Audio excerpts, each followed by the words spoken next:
Never worry about letting you down. Just be good to me. Just be good to me.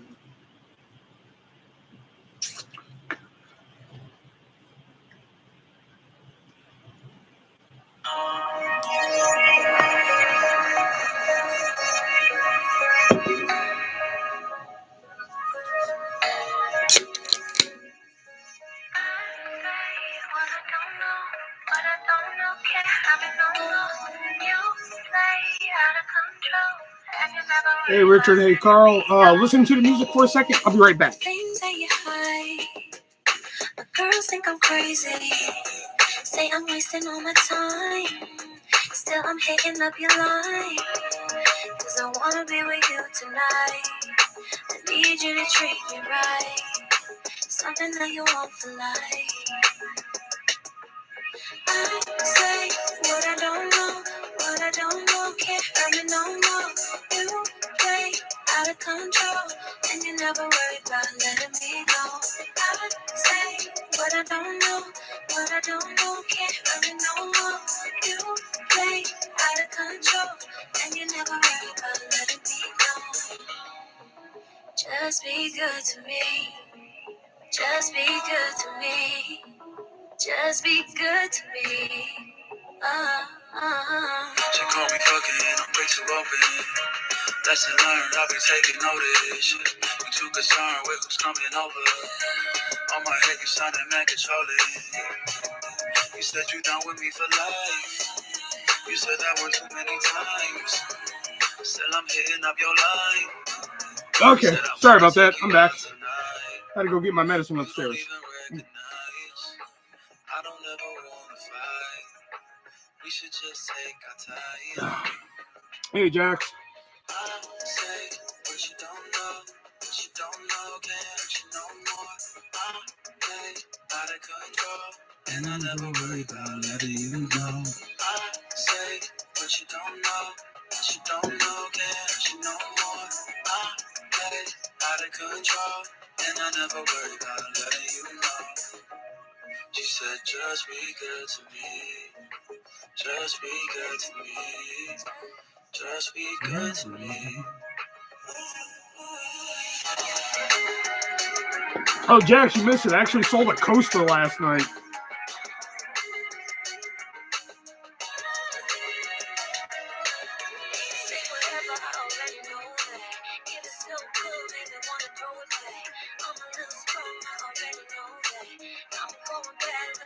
Hey, Diana. Awesome video with the Blu-rays. Watching Fright Night soon. I mean, it's on the list, obviously, but I'm watching Freddy's Nightmares right now. That's cool. Sorry I missed live. Oh, trust me, you didn't miss much. It was mainly me bitching for about 45 minutes because I was in a mood, you know.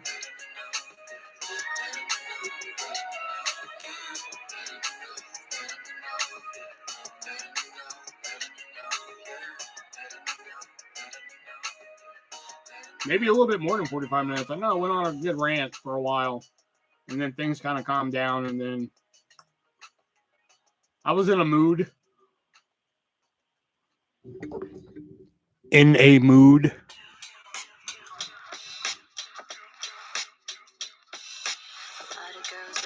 Talking about you, men lie, woman lie, I don't mind it. Thoroughbred gave me no reason to doubt you. It's not like I'm alive. Thank you so much for subbing, Diana. You know I'm gonna hide it. Keeping my composure when they constantly drive me all up in your image. Somebody suggested last night that I play music during the live, so I think I'd give it a whirl. Hope you guys like Emotional Oranges. I don't usually get copyright strikes or copyright notices when I play them, so. Be honest with me, babe. Be honest with me, babe. I have to let you know I'm built that way. So give it to me straight. Just give it to me, baby.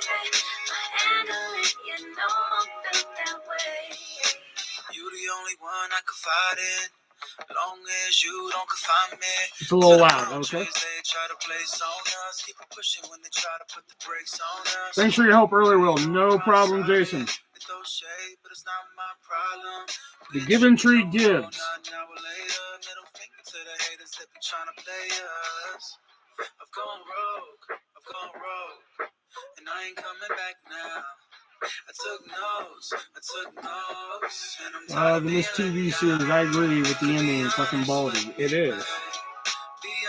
Because they could have went the other way with the Mist. They could have just they could have went the PG Disney fucking ending, as I like to call it, where they tie everything up in a little bow and everything. But no, they just went 180.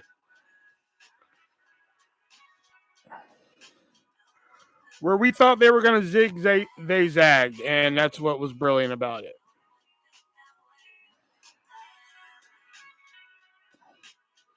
Because when I remember watching it, I was like, they're not going to do what I think they're going to do, are they? And then it happened, and I was like, wow, okay, they went there, you know?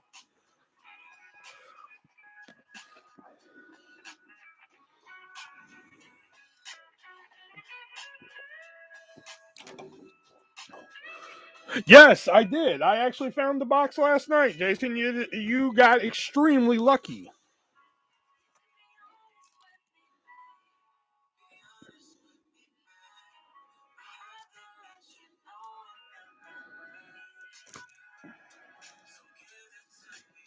It wasn't on top where I thought it was, but I did have to move a couple boxes to get it, but I did find them. But you got extremely lucky. Because I was one step away from like, fuck this. I'm not dealing with this shit tonight. You know? The only reason I looked is because I left down here after the live and I went upstairs and I forgot my phone down here. So I came back down for my phone and I was like, you know what, I'm down there. I should just go look in that box to see if those glasses are in there. And lo and behold, the box wasn't on top like I thought. There was like boxes of DVDs, which I was like, damn, I forgot I had some of these movies, you know? Oh, I love this song. Don't hit me up unless you're drowning. Okay. Which recently I just bought Nothing to Lose with Martin Lawrence and Tim Robbins. Turns out I found my DVD copy. I thought I just had it on VHS. Well, now I have two of them. But then, like, I got to the box that I saw, and all I could do was get a hand in, and the 3D glasses box were right there. So I was like, oh, he got extremely lucky tonight. So, Jason, that's going to be an extra $50. I'm kidding.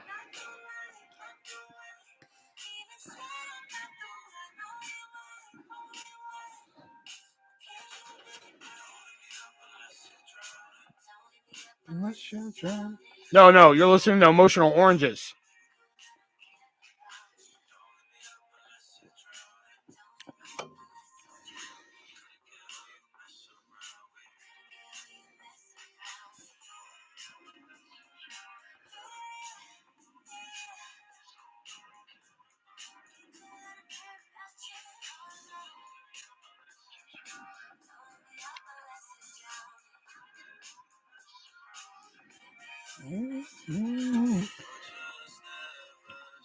That's good.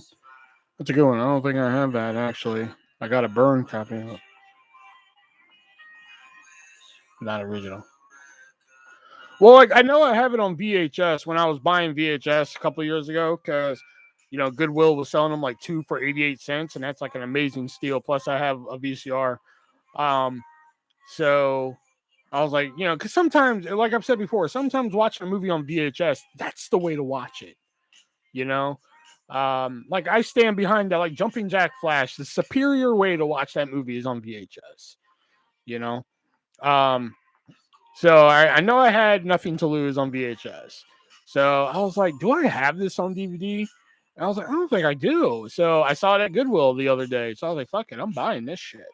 You know, for $1.88, hell yeah, I'm gonna buy this shit. You know?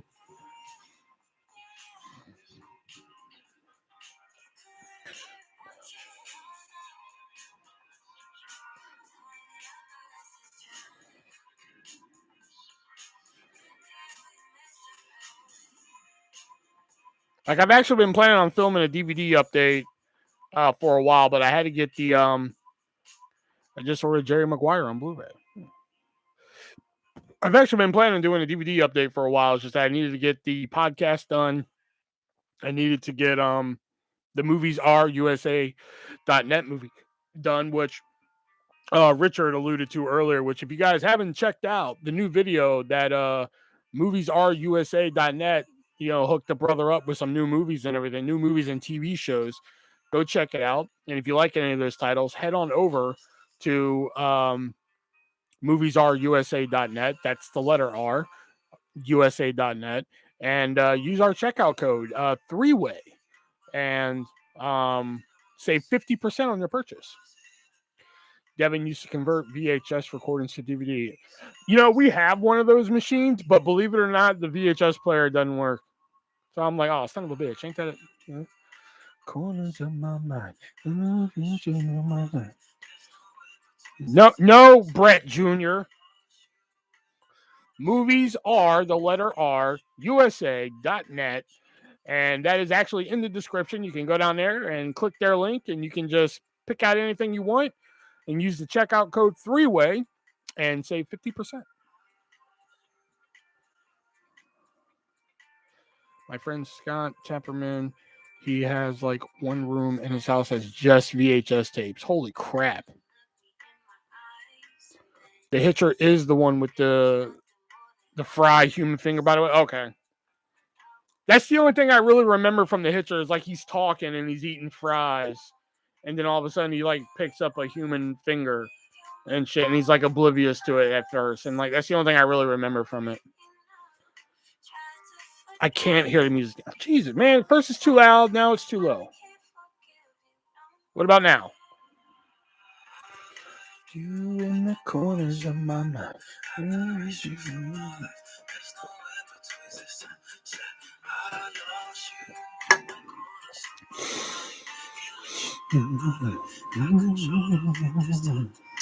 I love you. Pretty fly for Wi-Fi. What's up? Do you live where they were playing the Field of Dreams? I do live near there. I do live near the Field of Dreams. The song is quiet. It's because I moved the mic away, probably. I do live near the Field of Dreams baseball field. I don't know how far I live from it, but I know I live rather close to it.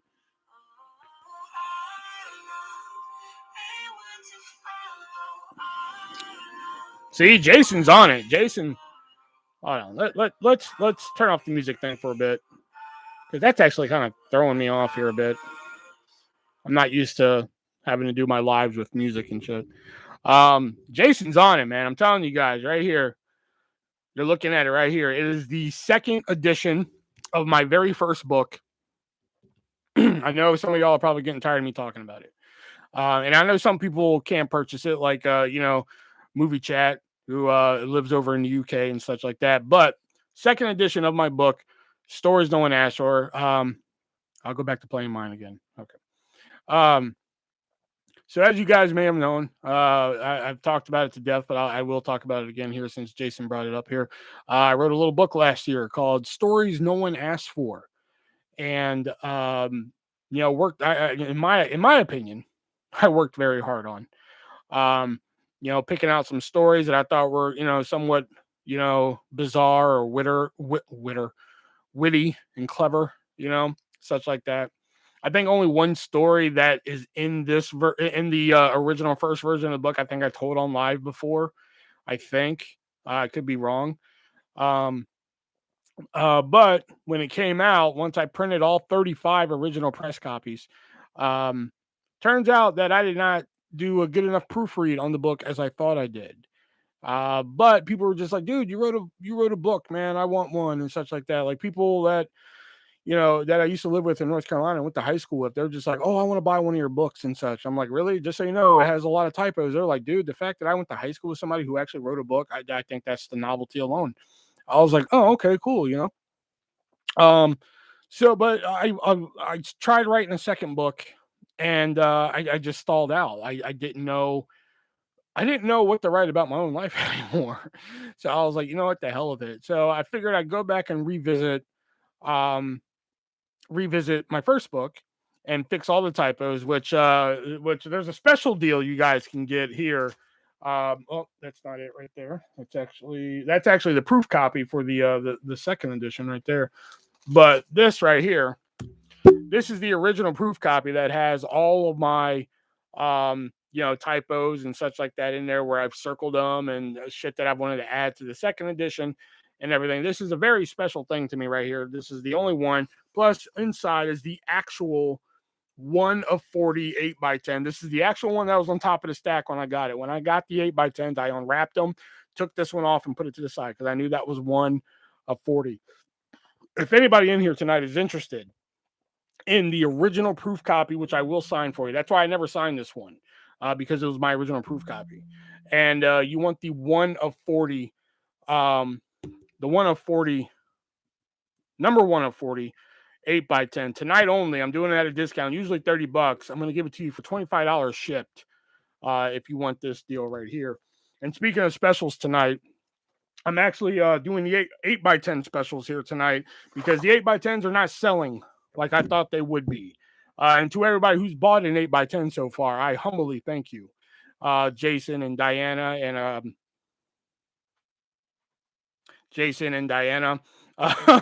But if anybody wants an 8x10, if they're like, hey, screw you, buddy, I'm not paying $10 for your 8x10. Tonight only, they're on sale for $7. $7 shipped. So if you would like an 8x10, please let me know and I will get you an 8x10. So after fixing all the typos, I knew people weren't going to buy a second edition book just for fixed typos. I knew that wasn't going to fly. So I was like, of course I got to add some bonus stories, some more stories that no one asked for. But I really didn't, obviously the obvious route to go for another book is more stories no one asked for. That's obviously a place that I should go. So I didn't really want to give away too many stories. So I figured, why not give away the stories that I bet 2 for 14 exactly. Jax, yeah, if people want 2 for 14, I'll hook them up with 2 for 14 tonight. Tonight only. But so I figured I would take the completed stories that were actually in Retail Hell in the Fire from the Other Side of the Counter, my abandoned second book, and put them in here. We'll move the mic. We can't see. You don't need to see me. It's all right. Big hugs, everyone. So the birth of the second edition, aka the purple edition, because they gave me color options for the back of the cover this time around on it, was born. And here it is. There's only one typo in here that I found, so that was good in a way. So it is available tonight for $15, and tonight only, I will eat the shipping. If you want stories no one asked for in the U.S. only, sorry, Richard. If you want stories no one asked for, second edition, tonight only, I will eat the shipping. I will say the hell with the shipping. I will not charge you the extra $2 for shipping. So yeah. So it'll be $15.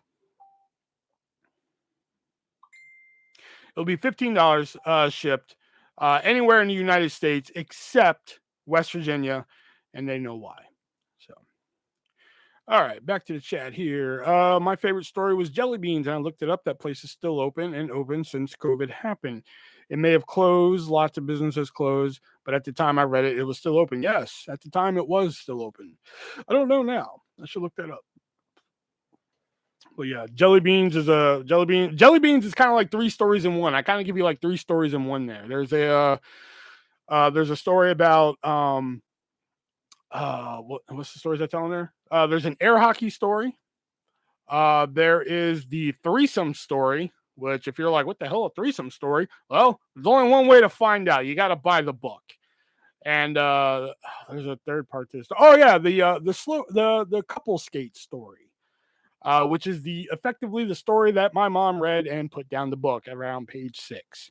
So, I'm really glad you have Freddy Nightmares now. You'll see what it means. You'll see what I mean. I get shit. It gets shit about 4 episodes. Well, I loved episode 2. I thought episode 2 was really good, even though I called it. I called episode 2. I was like, I know that cat's dead already. You know, the one at the fast food restaurant. I was like, I know he's dead already. I know that's what it is. And lo and behold, I called it. Big hugs, everyone. Hi, Jax. I hope you have a good weekend, says Diana. And Brendan sent me a message here. Just 1 second, guys.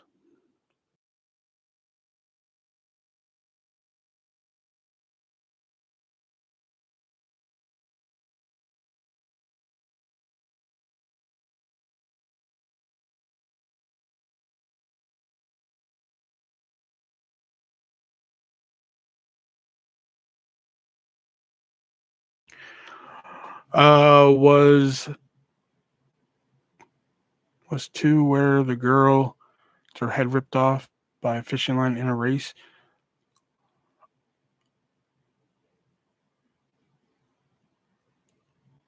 Oh, there are 2 stories in episode. So was that the fishing line in a race? I'm not for sure. I know one of the stories in episode 2 was like the dude working in a fast food restaurant for his family, and then like he like had a dream that he was robbed, and then when he woke up, everybody kept telling him to go back, and everybody's like, he's like, why are you telling me to go back? And then that's when I was just like, oh, he's dead, you know, he's already dead at the restaurant, you know, so. I don't think I've seen Freddy's Nightmares. Does it actually have Robert? It does have Robert Englund. Robert Englund is in Freddy's Nightmares. He plays in some of the episodes. Plus, he's like the quasi crypt keeper of some of the episodes. So so yeah. So if you want Freddy's Nightmares, Jason, you can head on over to moviesarusa.net. That link is in my description. And if you look at the price and you're like, I don't really like that price, you can use the podcast's checkout code, which is 3-way, the word 3-way, not the number, but 3-way, and you can get Freddy's Nightmares for half off. Brendan needs to get more out and about Vegas 2 printed. I didn't get one till he was sold out. Sadly, I didn't get a copy. Man, I know I was trying to get extras too, man. I was trying to get extra copies and shit. Okay, this has got to move now. I was trying to get extra copies, but he only had a limited amount in the budget for the DVDs. So, because I wanted 5 copies, because I was gonna do a giveaway I did the raffle for 1, which we gave half of the raffle to the Prevention of Teen Suicide charity. We did that one. Plus, I had one. And then plus he gave my mom one, because my mom freaked out when she saw the Blu-ray, and she was like, "You're on the back of the Blu-ray? This is freaking on!" Like, she thought that was the coolest fucking thing, that I was on the back of the Blu-ray. So I begged Brendan. I was like, "Brendan, I'm begging you, man." My mom saw the Blu-ray. She thought it was the fucking coolest thing ever that I was on the back. You don't have to sign it or any of that bullshit, but I'm asking you for one more Blu-ray for my mom. And he was like, "All right, I'll give you one more," because I wanted 5, you know. And then some asshole offered me $120 for my copy, which I was like, okay, it's yours. PayPal the money over. And of course, he was bullshitting, you know. Hey, Gary, how's it going? And then he was like, no, I said when I get a job, I'll send you the money. I was like, you never said that. I read the conversation live to him on the air, and he got all pissy and shit. And I was like, don't get all pissy at me, because that's not what you said and shit, man, you know.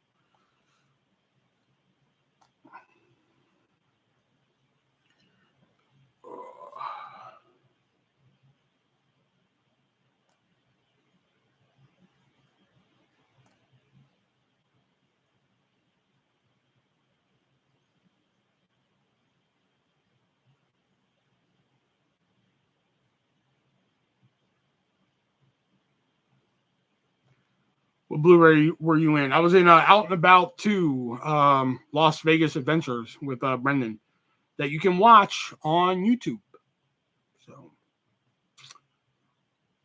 So if you don't have a physical copy and you just want to see my scene, which, spoiler alert, is the mid-credit scene, head on over Brendan's YouTube. Check it out.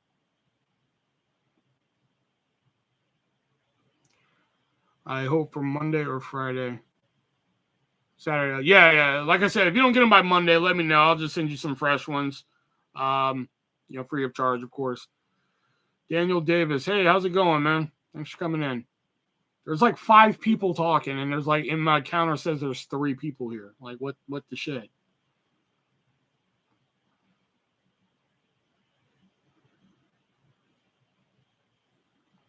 I'm cuddling with Swisher / who the hell is Buttkiss?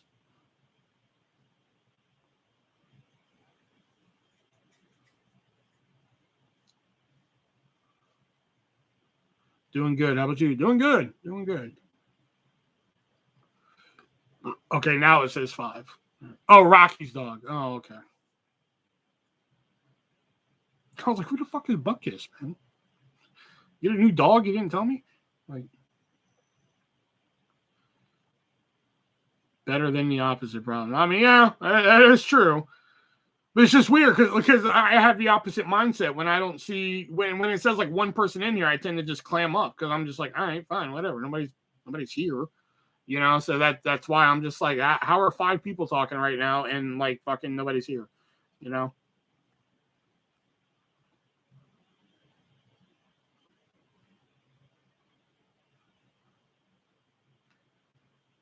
You've forgotten everything we've been through, Will? When it comes to Rocky's dog, yeah, a little bit.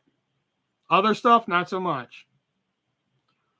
Playing Godhead right now. See, that's funny that you mentioned Godhead, because if you tell me to name another song other than The Reckoning by Godhead, I couldn't tell you. Is those CDs behind you, or is there more? These are, I mean, yeah, there's probably more up. Where's my hand? There it is. These are not mine. This is my sister's. So like, people are always like, oh, what are those CDs behind you? I'm like, beats me and shit. I don't know. Mine are in a box somewhere. I actually tried finding those when we had that storm last year, but I couldn't find them, and I was pissed. I could only find like 3 of my CDs. I found like Dead by April, Christopher Titus, and something else. I eventually had to go to Goodwill and buy CDs during the fucking storm, so I would have something to listen to at night. The Reckoning. That's what I'm saying. If you tell me to name another song by Godhead other than The Reckoning, oh God, I couldn't tell you. Very tempted to do a live Friday the 13th watch along tomorrow. See, that's why I don't, I thought about doing the movie watch along shit and everything, but I'm just like, how entertaining can it be if it's just me to, like for Christmas last year, I did a live watch along with the movie What Would Jesus Buy? Had a lot of fun doing it. I think that's going to be like a yearly thing now and everything, because I really love that movie. But like, it's no fun. I think sometimes it's no fun unless you can see the movie, Last time I was live with Swisher, they were calling him Buttkiss. Man, I don't remember, man. Sometimes in my brain, it's just meow, meow, meow, meow, meow, meow, meow, meow. I don't fucking know. The original Friday the 13th sucks. It does. Read the titles. I think I heard Godhead, The Reckoning. Is that the one on the Blair Witch 2 book? It is. It is on the Blair Witch 2 Book of Shadows soundtrack, as well as Tommy Don't Die, which is a song that does not match that movie at all, but it's still an entertaining song. Your movie commentary would be interesting. Or there is one actually on my channel that you can go watch for Night of the Living Dead. It is unlocked. I recently unlocked that because I thought it was unlocked, and it's not. So if you want to hear a movie commentary by me and actually watch the movie and everything, because Night of the Living Dead is in the public domain, you can go watch Night of the Living Dead commentary with me.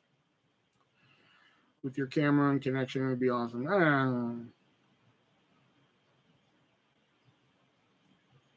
Like our previous episode, one of the previous episodes of the podcast where we talked about Ready to Rumble, I really would have liked to have just done a commentary over the movie, but I'm pretty sure YouTube wouldn't have liked that much. I'm pretty sure YouTube would have said, no, we don't like this.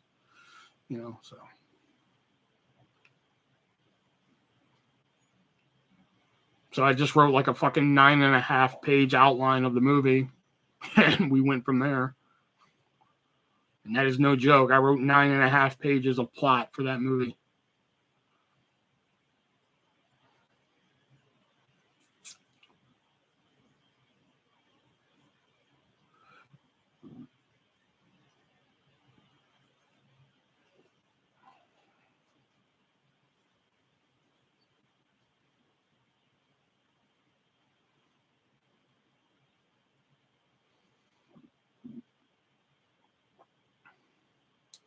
I didn't have coffee today. Oh, speaking of coffee, Jax, I was at Walmart the other day, and I was looking for my Coke Energy Zeros that nobody seems to fucking have anymore. And then I went on Amazon. I was like, all right, maybe I'm going to have to bite the bullet and buy these on Amazon. They went $70 for a fucking 24-pack, which I'm like, you can kiss my ass, Amazon. But they had all the fucking Coke coffees out, which I'm like, oh my God, this Coke coffee shit, you know? They did have a new flavor out, which was zero sugar vanilla. So I actually have that upstairs. I've been meaning to try. I just haven't gotten around to it.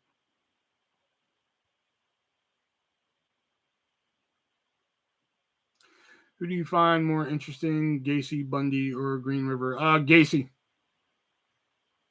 Green River, I don't really know that much about.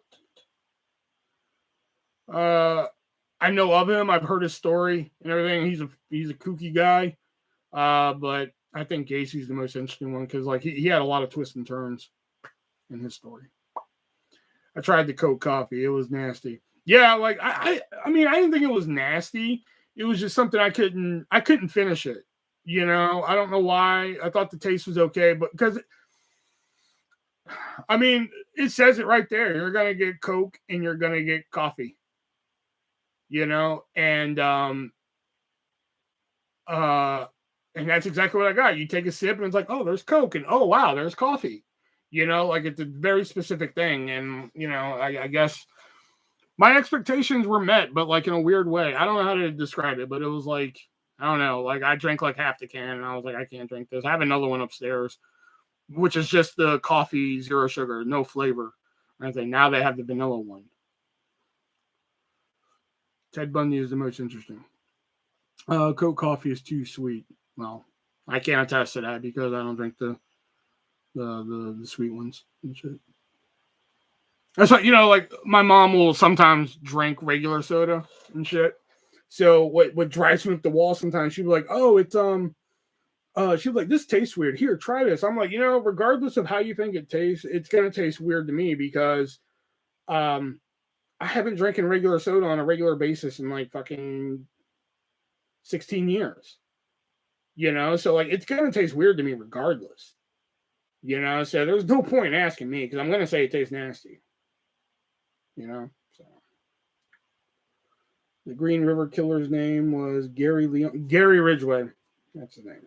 Yeah, I did hear or watch the episode of Murder Made Me Famous on him because there's a podcast of it too. So I seen the Netflix movie of Ted Bundy where Zac Efron played him, and they were doing a new one where someone else plays him, but I forgot the guy's name.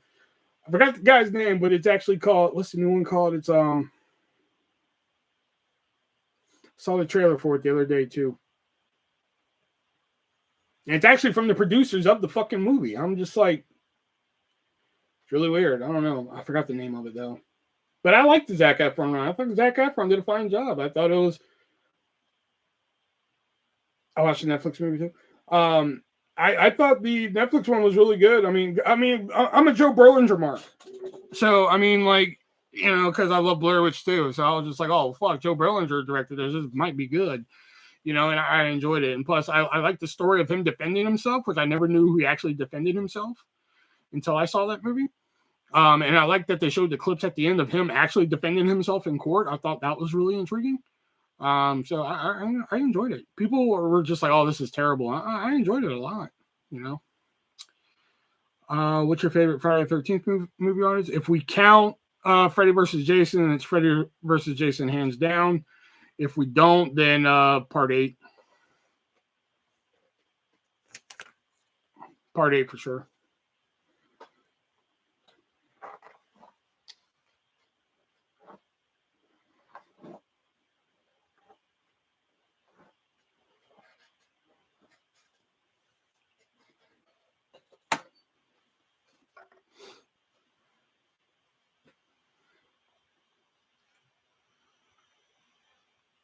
Oh, that's Chad Michael Murray in that one? Oh, wow. I didn't know that. Huh. Nice to know he's still getting work. You can see those clips of Bundy on YouTube in court. Oh, okay.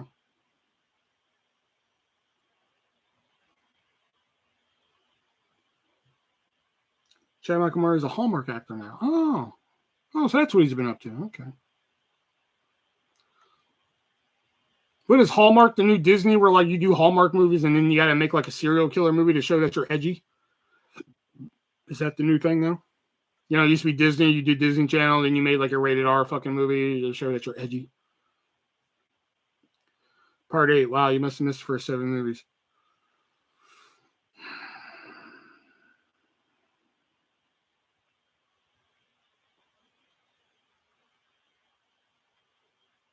That's 1. You don't even have a wrench, but you know what? That's 1. I'm not putting up with your shit tonight like I did the other night. You almost got blocked the other night.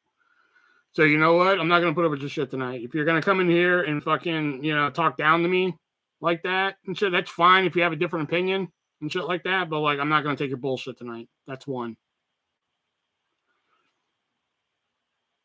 Another live lyric quiz Saturday night. Cheap plug, 11:30 UK time. So that is 5:30 American time, people.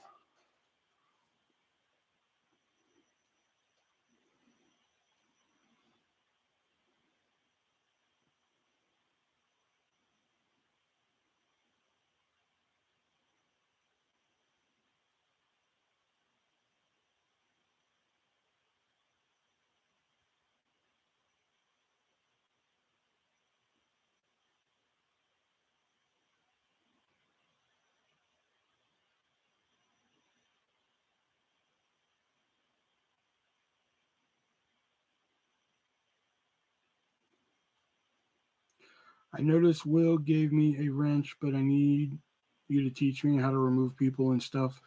I don't know how. Sure, it's easy when I first do it. You just click on a person's, like if I give you the clue, you know, if I give you the word to do it, like if you're like the only person in here and I'm like doing something, talking or some shit, and I'm like, hey, do it. You just click the person's name. There's like a little, oh, you're on your computer now. Okay, so next to the person's name, there'll be 3 dots. So you just click the 3 dots and it'll give you options. And you just do that and shit like that. But obviously, I don't need to go over the basics with you. If somebody comes in here and calls me, you know, calls me a gay F word. Let's just put it like that. You know, obviously, I don't think I need to tell you that, you know, to not kick them. You know to kick them and shit like that. So just follow everybody else's lead. You're good. I have like fucking 25 admins. Don't worry about it. If something goes under your radar, Jason, trust me, somebody else will grab it.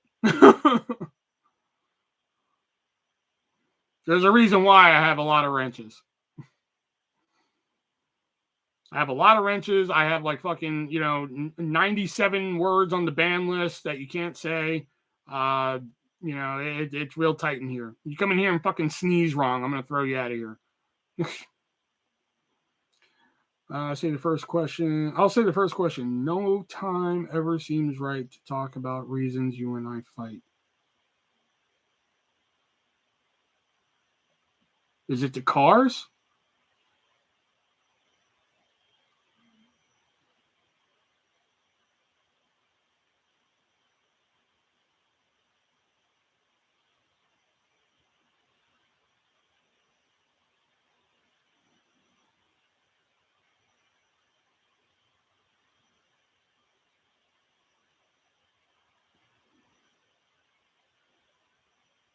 You know what? Usually I say this as a joke, but you know what? I think I'm right on this one. The Cars, Foreigner. I was close. I was in the ballpark. I was at least in the ballpark of the. I was in the parking lot of the ballpark on that one with the Cars. And yeah, you picked like the one Foreigner song I don't know. I know. Or you didn't pick the one Foreigner song I know, I should say.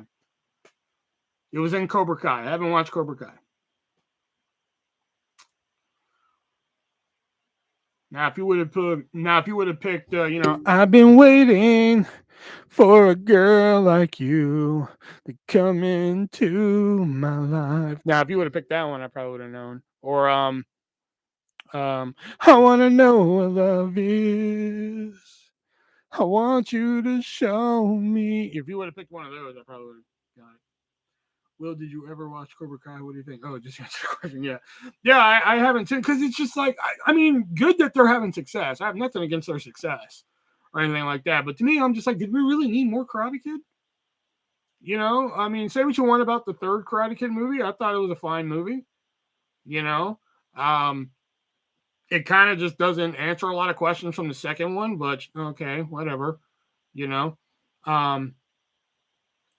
but I mean, the first one, classic. The second one is one of those sequels where it's just like, this is really different, but you know, it's still a good movie because that's what sequels are supposed to be. It's like, wow, this is a really different movie. I mean, like, if this analogy makes any sense to you, but Karate Kid Part 2 is the Bill and Ted's Bogus Journey of Karate Kid movies. That makes any sense. Part 3 is kind of like a return to basics, in a sense. Kind of goes off in some kooky places, but I dig it. For Cobra Kai, I'm not going to include the next Karate Kid. So I'm just like, did we really need more? Like, was there really a clamoring for like, what's going on with these characters? You know, so.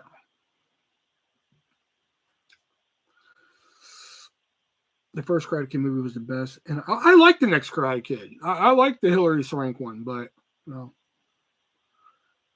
you haven't seen any of the Karate Kid movies, Jax? Not even the first one? Wow, you got homework tonight.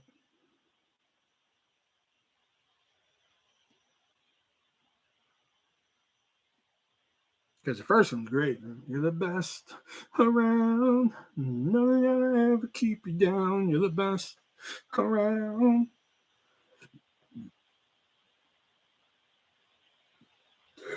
Wax. Show me paint the fence. Show me sand the floor. Oh, man. Oh, I watched the one with Jackie Chan, and I was just like, huh? Like, I mean, like, I think if they would have called it anything else in the world, they could have called it the fucking the Black Chinese Kid.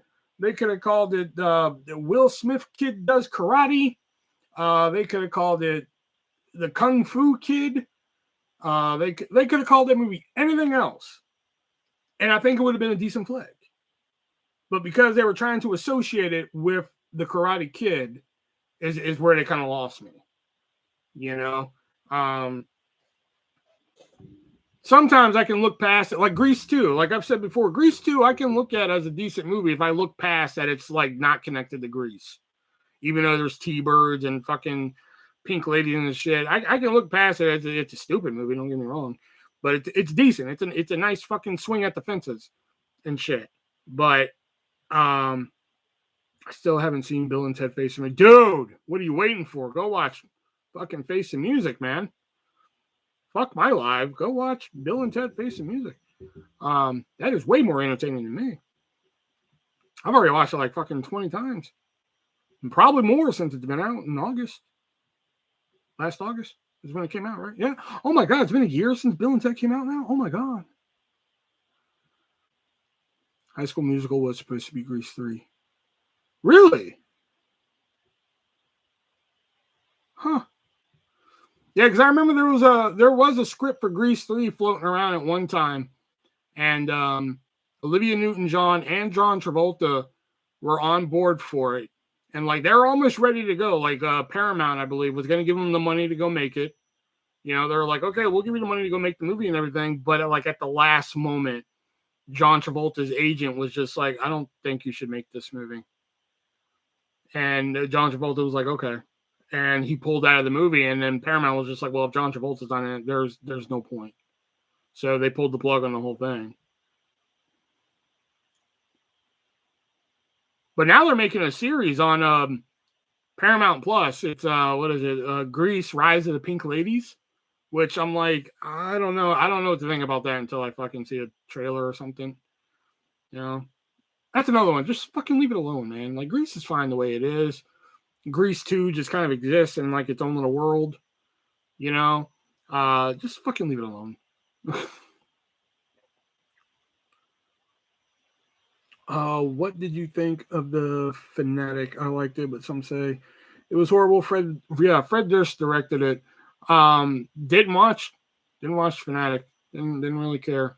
Yeah, that's what the YouTube clip guy, breakdown guy said. Huh, interesting. Hannah Montana the movie, guilty pleasure. Hannah Montana the movie is a great movie.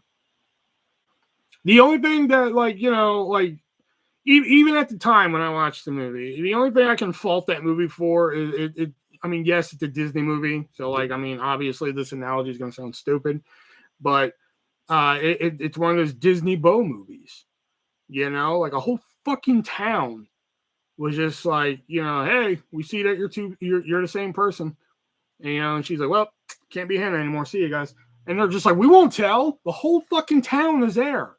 Like, they made it a point to say that, like, this is the whole town. No one's watching the shop. Okay? And the whole town's just like, yeah, we ain't gonna tell nobody. We're good. And they all convinced that one dude who's apparently like, he's gonna tell. But they're like, dude, don't tell, man. You know? I think it would have been more convincing if they would have just beat the shit out of him. You know? You gonna tell now? No. And then that would have been more convincing. But I don't buy it. The whole town would have been like, we won't tell. You know?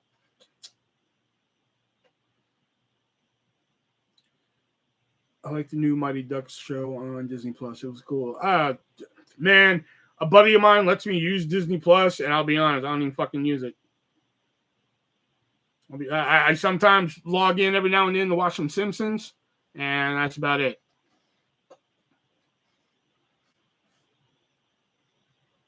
I had no interest in the Mighty Ducks Game Changers. I had no interest at all. Erica!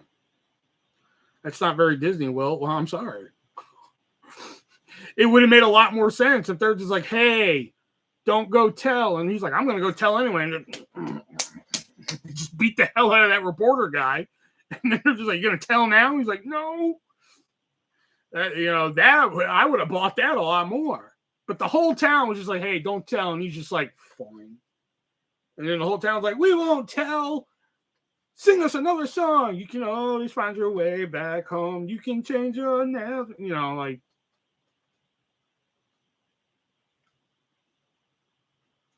Why is Simpsons on Disney Plus? It's a Fox show, and Fox is owned by.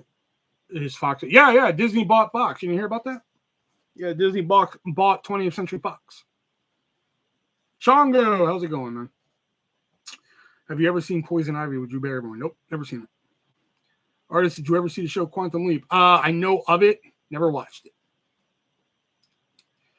It's because he didn't want to disappoint. Oh yeah, that's right. I forgot about his daughters. I forgot about that part. Been a while since I watched it.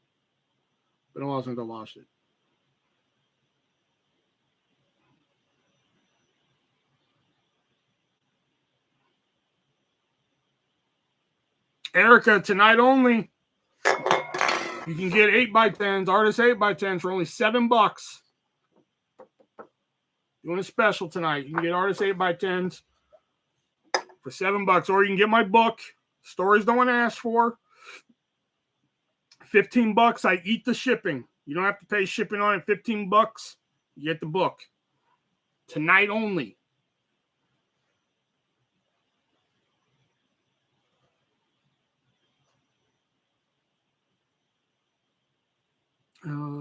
It's kind of modern film, noir movie fan.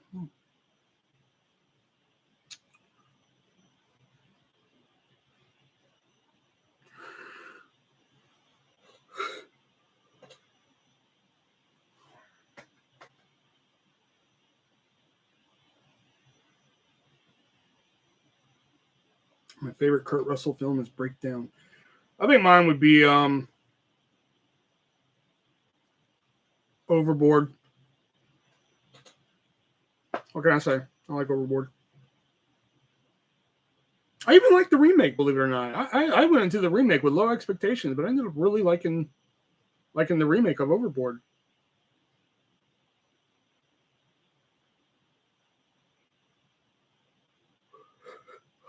Tango and Cash.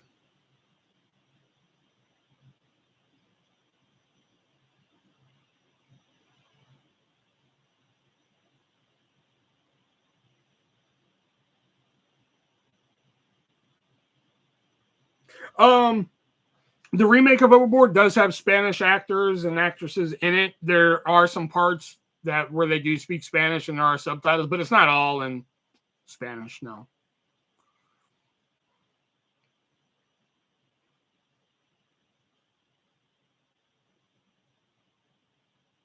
Because the guy who's in Overboard, the main guy, he was also in Under the Same Moon, which is a great Spanish film. If you guys have never seen it, oh my god, dude. Under the Same Moon is a fucking tremendous fucking movie. Not a lot of people talk. I actually went and saw that in theaters because people were talking about it so much. They're like, "Oh, you guys see Under the Same Moon?" I was like, "All right." So I actually went to Tinseltown. I went to Tinseltown and fucking watched that movie. It was really good. He's in there. He plays like the main guy. Him and Anna Faris. They play the leads in that movie. Plus, Eva Longoria is in it, which, you know, whenever Eva Longoria is in a movie, it's going to be a good time, you know. And she's actually, Eva Longoria is actually directing a movie on the guy who invented Flaming Hot Cheetos. I'm like, okay. Didn't Anna Faris do the remake? Jax, are you behind? I like the Ip Man movies. They're dubbed in English. I know they're screwing up Planes, Trains with a remake. Richard, there's a guy I watch on YouTube that you might like. He's called Hats Off Entertainment. I don't know if you've heard of him or watched them. I want to watch the story of Flamin' Hot Cheetos. I mean, hey, I have nothing against Flamin' Hot Cheetos or the guy who made them. I just think it's a weird choice for, a bio movie. I'm just like, okay, like, you know. But there's a guy on YouTube, Richard, called Hats Off Entertainment, and he does like what was it, like 20 minutes? He did like a 20-minute video on like the John Hughes cut of Planes, Trains, and Automobile. Apparently that movie was like originally 3 hours long. So you might be entertained by that. Hats Off Entertainment is the guy. So no, I said it before you did. Oh, okay. Just want to make sure. I was like, are you behind? Because like I said, Anna Faris, and then you're like, didn't Anna Faris make that? And I was just like, I miss Hot Cheetos sometimes. Man, let me tell you guys a story. I don't know if Diana's still in here, but check this out one time, right? So, wow, we're really going off the rails here. So as many of you guys know, I used to live in Texas, and one of the because he was a Hispanic janitor. He was a Hispanic janitor. He was. One of the things that I discovered while living in Texas was of a Flamin' Hot Cheetos with limon. And before any of you people say limon, I know, but I say limon because it's a hell of a lot quicker for me. And like, I'm not really into the Flamin' Hot Cheetos. You know, just the plain Flamin' Hot, like, you know, whatever, fine. You know, but like the Flamin' Hot with limon, I like those, man. It has a nice little heat to them, has a little bit of a tang in there. I like those. So, you know, so I moved to Illinois and shit, and we didn't have that bullshit up there. For some reason, though, Diana, who lives in Indiana, they had them. So I was just like, she posted about them on Facebook one time. Apparently, she found them and shit. I was like, oh, you got to be fucking kidding me. So like one time, I was like, Diana, if you ever get a chance, can you mail me a bag of those? And she was just like, yeah, sure, no problem and shit. I get a box in the fucking mail one time, all right, from Diana. And there was like 9 bags of fucking Flamin' Hot Cheetos with lemon in them and shit. I was like, well, damn, I'm set for a while. These bags lasted me quite a long time, man. And now they're available here. They've been available here. I get a bag every now and then. Like if I'm gonna have like sandwiches and shit, I'm just like, man, I'm kind of in the mood for some Flamin' Hot with lemon and shit.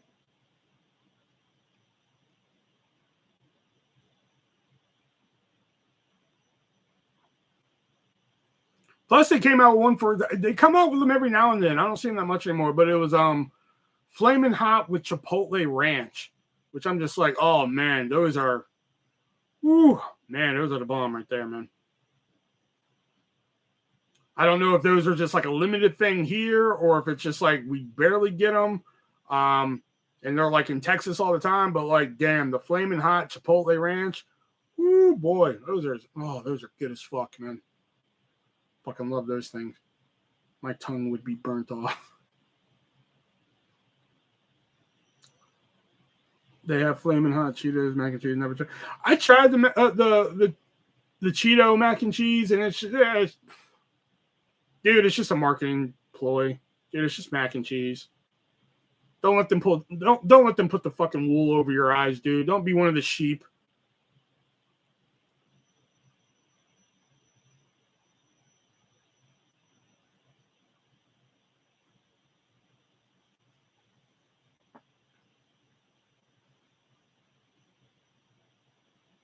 People at one time were hawking those boxes off that are 98 cents at Walmart online for $10 a box. Trust me, you're not missing much.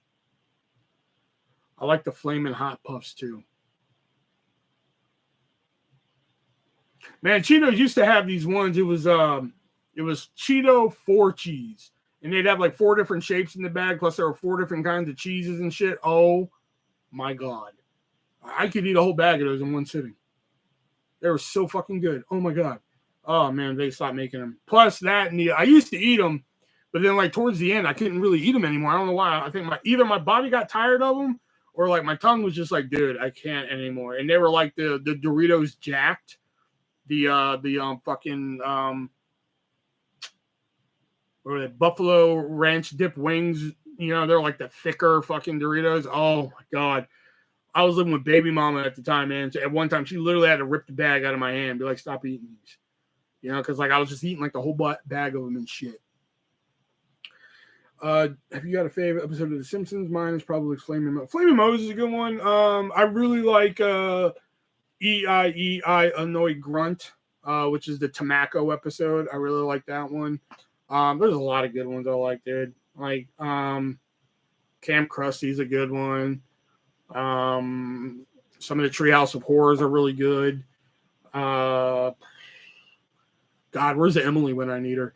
Emily could, if my friend Emily was in here, man, she'd be dropping Simpson science on you like a motherfucker. God,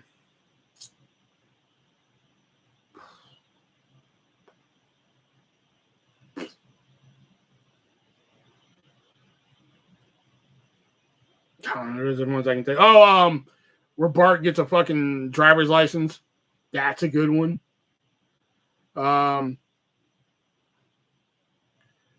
Homer becomes a trucker. I think that's a good one. But I can't eat them. I'll get mouth ulcers. Oh. Speaking of eating, if you guys want to hear a story one time about how I ate 6-month-old cocktail weenies,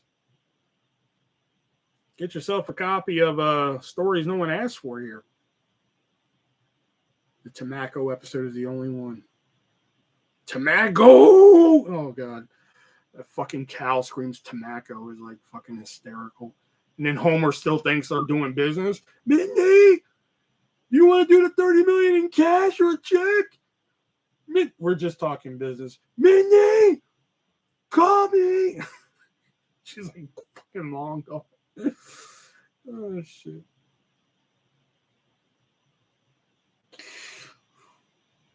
But you'll get the cocktail Winnie story plus 5 other additional bonus stories plus a somewhat new original based on a story that a buddy of mine told me.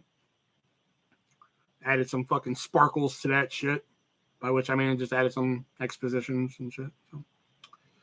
$15 tonight only, no shipping. These will go out this weekend. Anybody who ordered a book from me will go out this weekend. Here they all are right here.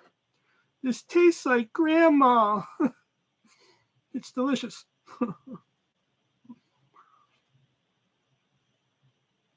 Oh, Simpsons go to Japan. That's a good one. Simpsons in New York City. That's a good one. Almost there. What do you have to drink? I have crab juice and Mountain Dew. Oh, disgusting. Give me a crab juice.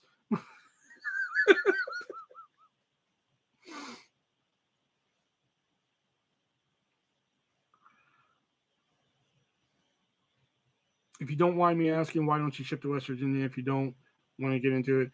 Respect, because one of the people who like to fucking torture me on YouTube and has done so for like fucking 12 years lives in West Virginia, and I don't want him getting hands on a copy of the book.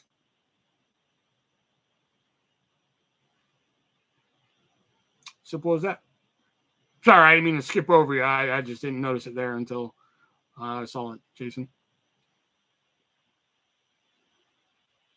Plus, he's claimed that he wants to get a copy of the book just so he can scan it and put it on the internet and shit like that. And I'm not going to give him the satisfaction.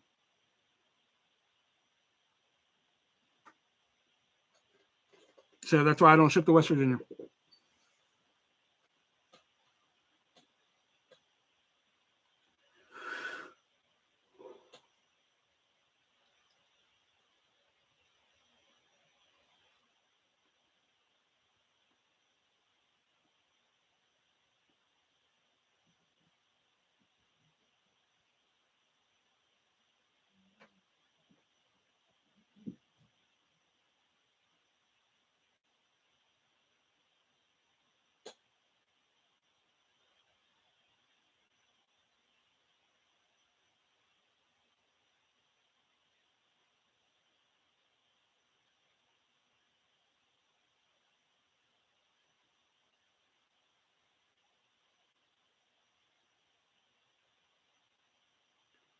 What did you think of the Simpsons movie? I liked it. Spider Pig was fun. I love the Simpsons movie. I thought it was very good. People were just like, it's just one long episode. I'm like, and?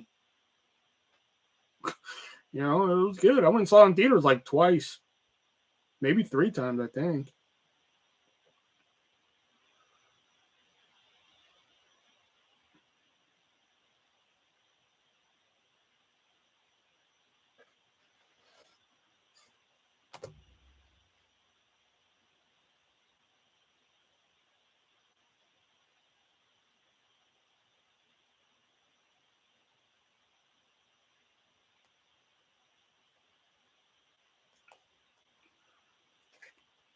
Austin Center beats Tombstone. I think that's crap. I think that's right. I saw Papa Roach on TikTok today. Oh, did you? I'm feeling rational, so confrontational. Deep down, I know it's because I'm getting away with murder. Hey, Erica, are you still in here? Erica, give me a sign that you're still in here.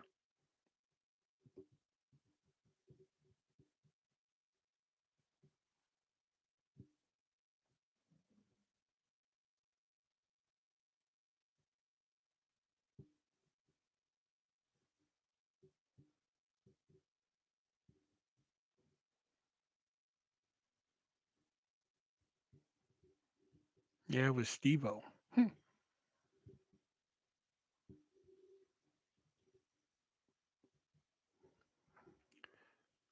Does Papa Roach still do CDs? I think I heard. I think the one I heard is the one with Last Resort. That's their debut album right there. Okay, Erica must have left. Okay.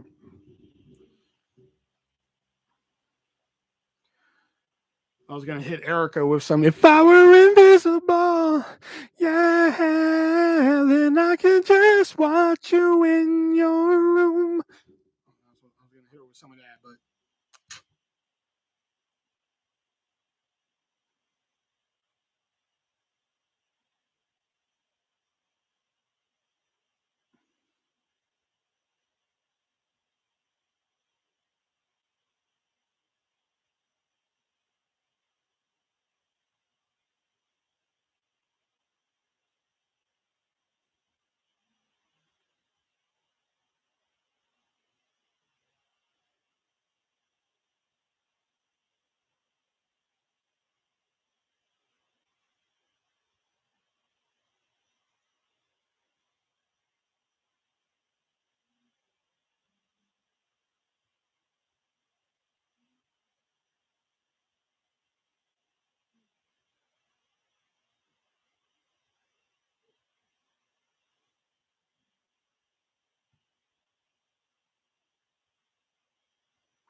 This is the first silence we had in about an hour and 6 minutes. I'm impressed, guys. Give yourselves a round of applause, man. There you go. Didn't make a nickel, but hey. Is there any release date for Jackass 4? I heard Bam wasn't in there. Yeah, it comes out October. Sometime in October. It's actually called Jackass Forever.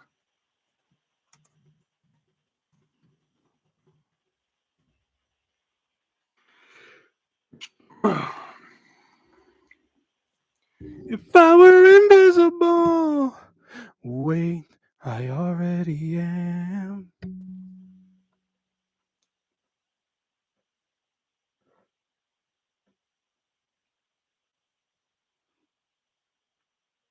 And no, Bam's not in it. He was in it at first. They did film some stuff with him, but then they fired him from the set.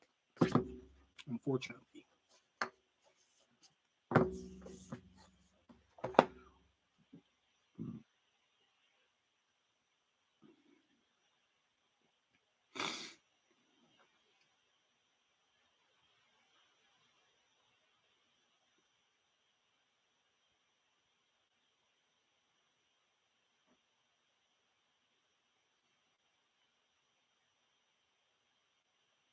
Because Steve-O has been clean off of drugs and alcohol for like 10 plus years now. So they had Bam sign an agreement saying that while they are filming, he will not do any kind of drugs or alcohol while on set. He will not come to set drunk or high or anything like that. And apparently he broke that agreement. So they fired him per the agreement. And he was not happy about it.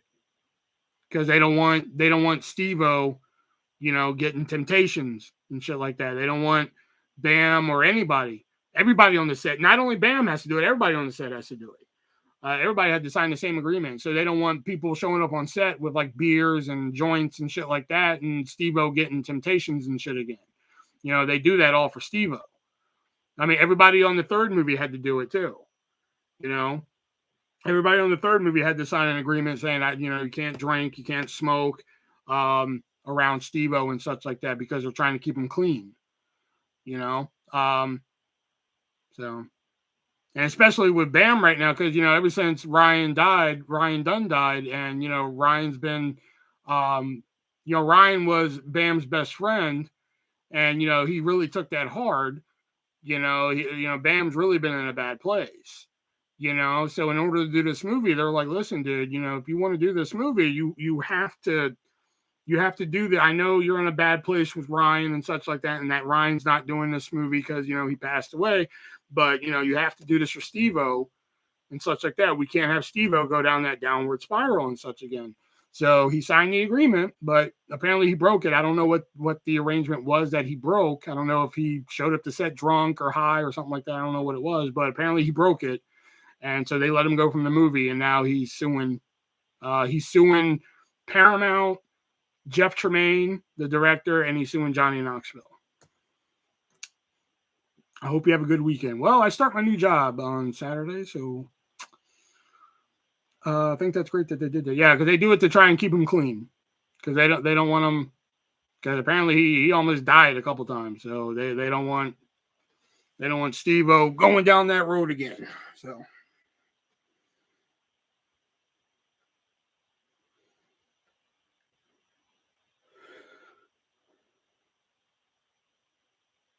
Yep, Bam is suing him.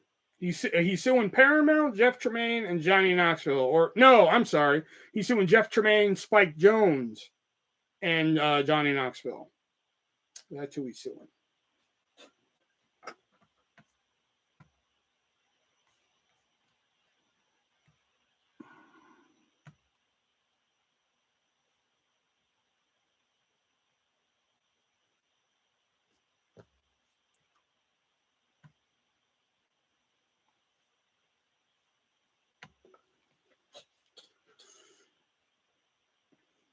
Baby, I know we got your radio on, so this is my bad comeback song.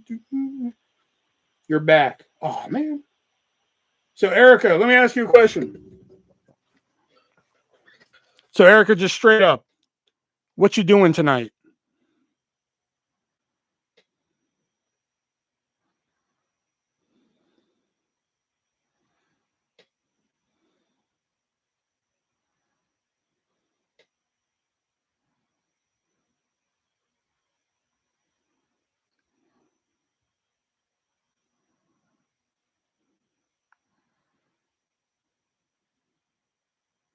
I've got to come clean. I don't think you're gonna like.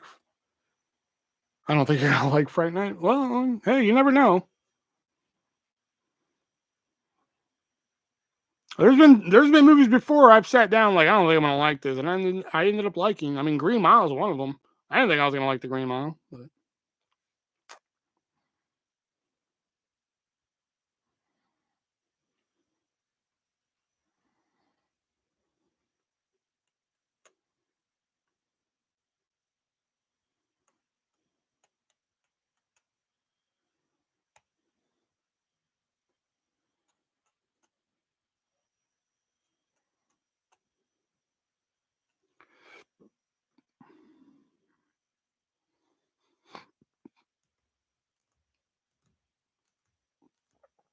Come on, Erica, what you doing tonight? All you would see is me watching TikToks and farting. Okay. All right, Erica, let me rephrase that. What you doing tonight? I wish I could be a fly on your wall. Are you really alone? Each move that you make, why can't I bring you into my life? So tell me, what would it take to make you see that I'm alive? If I were invisible, then I could just watch you in your room. Okay. We'll stop. My boyfriend gets to experience. Oh, damn it. Jack, she didn't tell me she wasn't single anymore. It kind of defeats the whole purpose of the song. Got me over here saying Clay, kind of like a dumbass.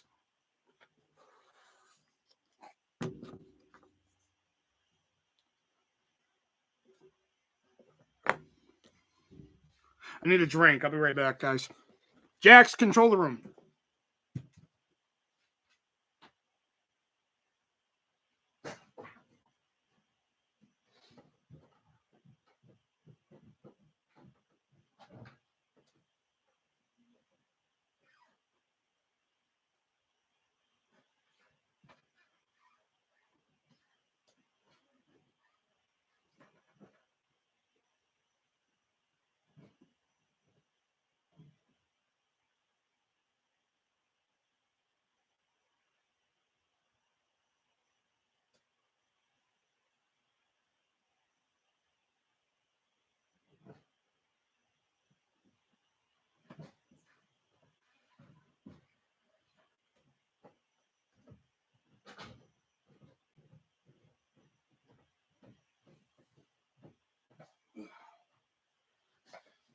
All right, I'm back. Give me a second.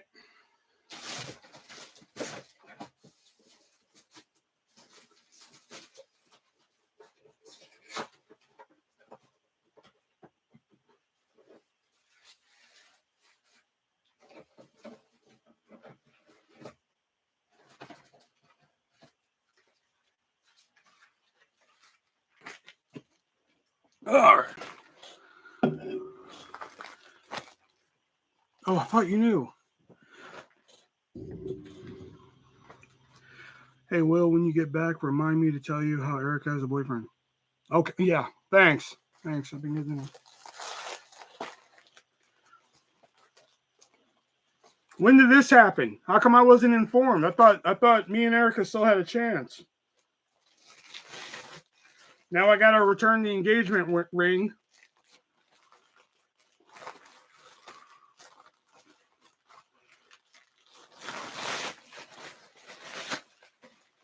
I got to pick up some of my area while I'm sitting here.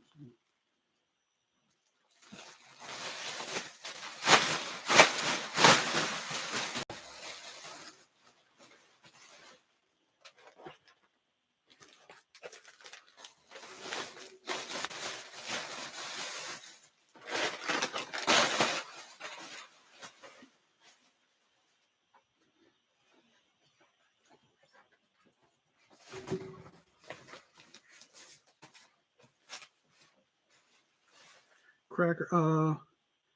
Is a laptop behind you what you use to edit your YouTube videos? No, I use my phone to edit my YouTube videos. It's not really a lot of editing that goes into my videos these days.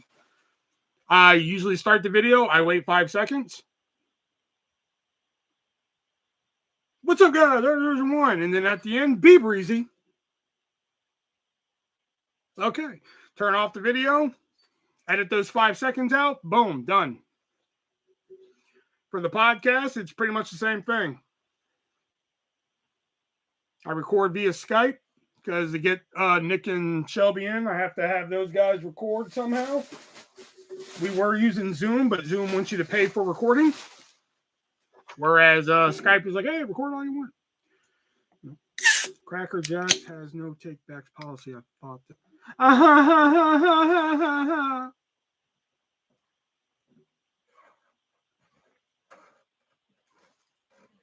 I didn't get your fucking ring out of a Cracker Jack surprise. Oh, is this still on? My bad. Sorry.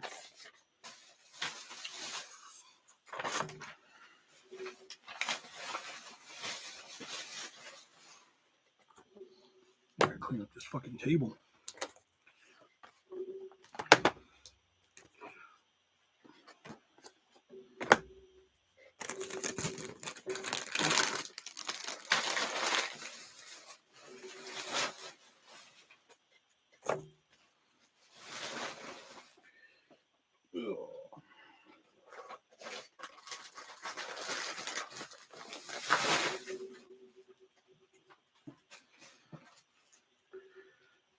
I didn't know you could record with Skype. I gotta check that. Yeah, they have a button now. So like when you're on a call with somebody, so like if you call somebody and you're like, oh shit, I want to record this, you can just press a record button and it records, and then like you can do whatever you want with it.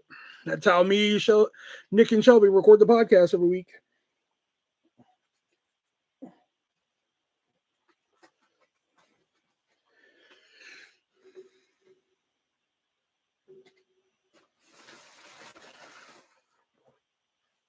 I'm getting ready for bed. Oh, okay. If that's your clue for leaving, well, thanks for coming in.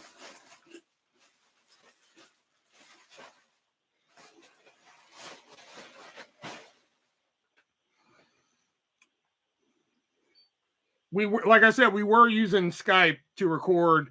I mean, we were using Zoom. We were using Zoom to record the pilot, and then when we went to record the second episode, they were like, "Oh, you got to pay us." And we're like, "The fuck? What do you mean pay you?" You know. So that's when I think it was Nick that was actually like, "Oh, you can record via Skype." So we were like, "Oh, okay, cool." You know.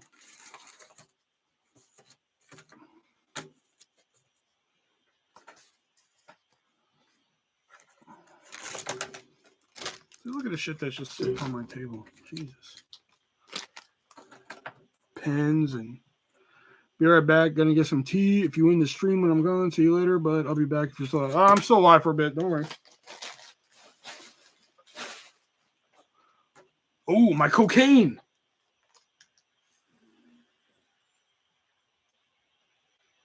Oh, I'm so ready.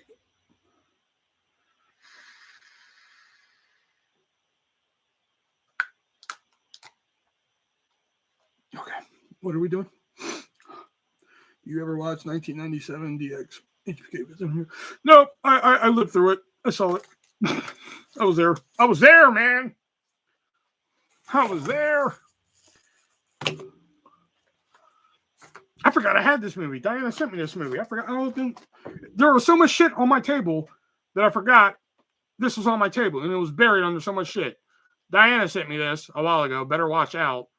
Great fucking movie if you haven't seen it. Put that right here so I won't forget. These are no good. Better watch out. Great fucking movie if you haven't seen it.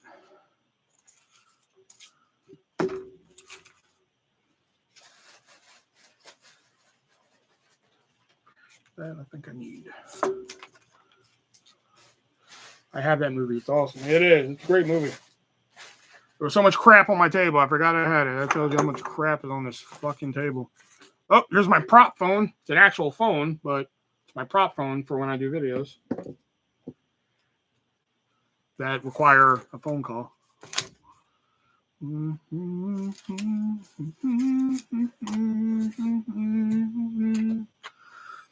Invisible, yeah, then I could just watch you in your room.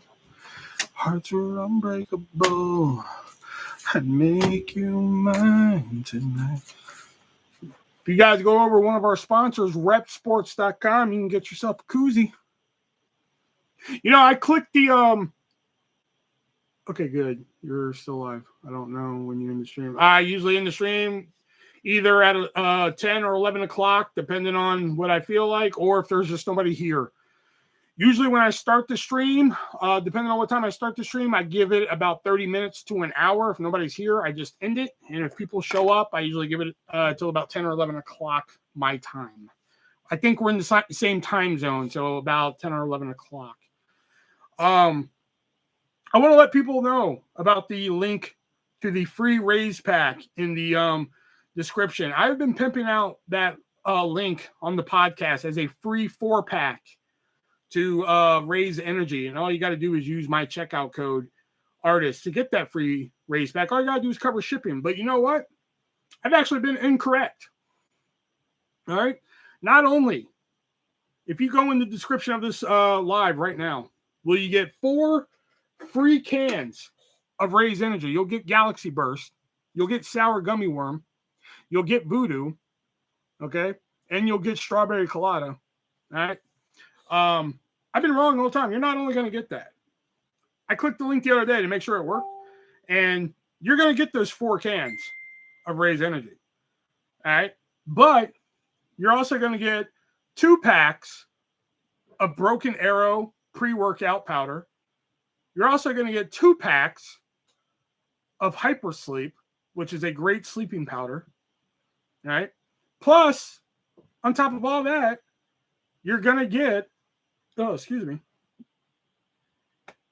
I had to get the dent. You're going to get a free $10 gift card that pretty much pays for your shipping. Because all that we ask is when you get that free pack is that you cover shipping, which is $9.95. They're going to give you a free $10 gift card. All right. All you got to do is use my checkout code artist in the description. Boom. Right there. The whole time I've been pimping 4 cans when you get so much more.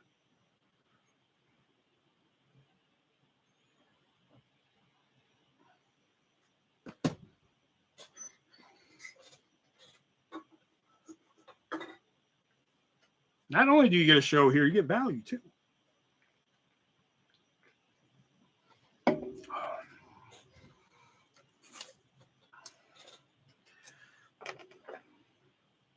Oh, I forgot to add this too. My hand was hurting one time. I needed to go out and buy one of these. Bought a good one. All right, all my hats are here. I got batteries. Are these double or triples? Damn, doubles. I need triples.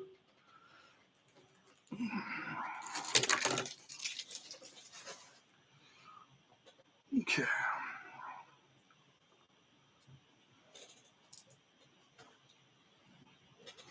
Jackson Carla went out and got that raised deal one time, and they were very happy about it.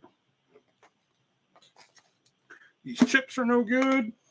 Oh, wow. They're very pickly, though.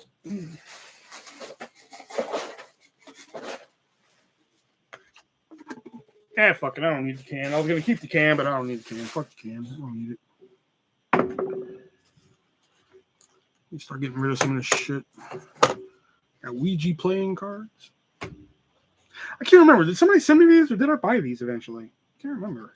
So much shit.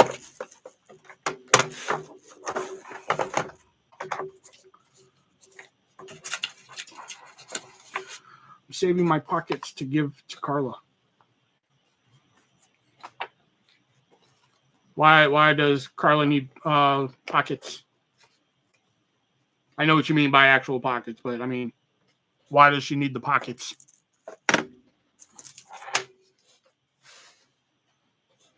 This is my question. Oh, please, somebody buy this. Get it out of my house. Oh, packets. Oh, okay. Somebody buy this. Get it out of my house. $5. I don't want nothing Pizza Hut in my house. I got a whole bag of Pizza Hut shit upstairs if somebody wants it. I get Raise ads on my Facebook and TikTok. Hey. Well, hey, Diana, in the description down below, use checkout code ARTIST. Get a free Raise pack. You get Raise packets and cans and free $10 gift card just for using my checkout code. It is one of those pop stands, but it's Pizza Hut.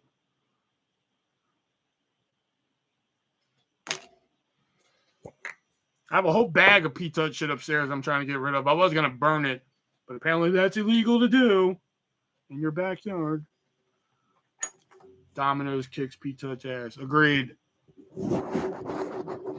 Do I sound any different now?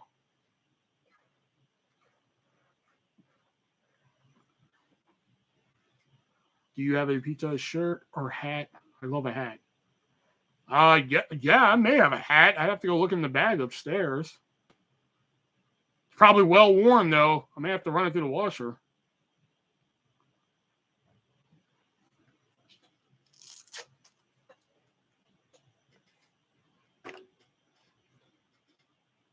Do I sound any different? Does this sound bad or anything? Sound is fine. Okay, because I put this thing over the microphone, so I was just seeing if it sounded any better or worse. Okay.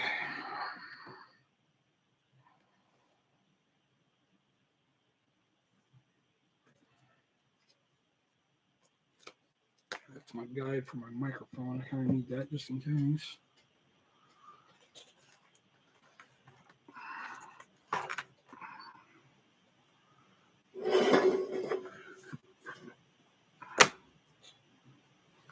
So I had a whole bag of Pizza Hut shit upstairs.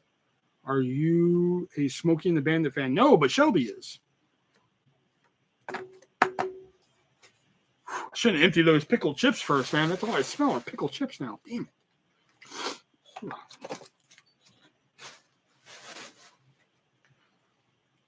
Again, for the 5 people in here, I should have led with this. I implore you guys, please, the same thing happen again. Listen, we love me, Nick, and Shelby. We love fucking Stug and Andrew over at the 3-Way Dance Wrestling Podcast. We do. Okay. I'm not even asking you guys to go over and listen to the podcast because I'm pretty sure, like, I know Richard only likes old school wrestling and we mainly talk a lot of new school. Jax is not a wrestling fan, and some other people and such like that. But I implore you guys that are still in here to go over to the most recent episode of the 3-Way Dance Wrestling Podcast and leave some questions for me, Nick, and Shelby to answer on the next episode. Doesn't have to be wrestling related. Doesn't have to be. It could be wrestling related. It could be music. It could be fucking titty related. I don't care. Ask whatever your heart's content. Okay. We just want some fresh new faces over there to ask some questions and shit like that. And the same thing happened today. I woke up and there was comments on the podcast. I was like, please let there be some other people other than Stug and Andrew. And what was it? Just Stug and Andrew. Okay. So I implore you 6 people to go over to the newest episode of the 3-Way Dance Wrestling Podcast. Don't even have to listen to the whole episode. Hey, if you want to listen to it, hey, fine. Listen to it because it's a fun episode. We had fun doing it. But leave some questions for me, Nick, and Shelby to answer on next week's episode, which is going to be a fun one, I hope. You know, so again, doesn't have to be wrestling related. It can be whatever you want to ask us. Just make sure it's something all 3 of us can answer. Okay, because we had somebody come in before who at first had some great questions, but then he turned it into a personal attack on me, which that gets you disqualified very quickly. So yes. So did you get let go from Pizza Hut? What happened? I did get let go from Pizza Hut. There was a whole bunch of shit involved that I don't want to go into. But yes, I was let go. For a second. Oh, I love Domino's better than Pizza Hut now. Good. I like everybody better than Pizza Hut now. For a second, I thought you threw away a whole tin of Pringles. I did. I did throw away a whole tin of Pringles because they've been down here for so long, dude. I'm going to see wrestlers. The 28th is the ICWF. They're independent. Oh, nice. Cool. My apologies. I haven't done that yet. And somebody texted me. Who the hell texted me? Who the hell messaged me on Keek? Keek Live is hot right now. You're from fuck, whatever.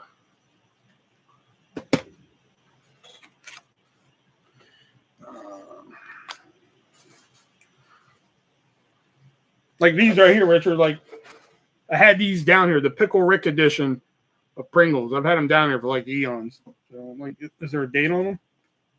These expired May. Oh wow. Okay, these expired May 11th, 2021, but I've had them down here way longer than that. They've been down here since like last year, dude.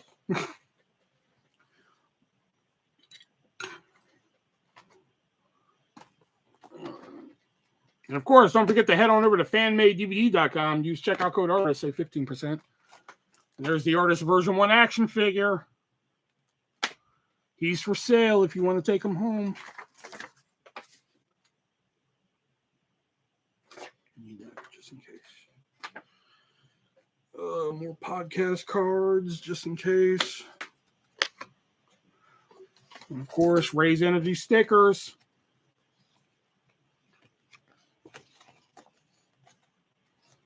You can get Raise Energy stickers. Just head on over to repsports.com. Use checkout code artist.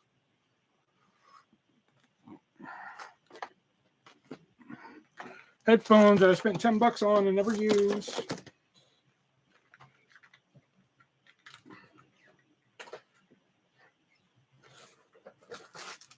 Because I thought I was going to be a serious YouTuber.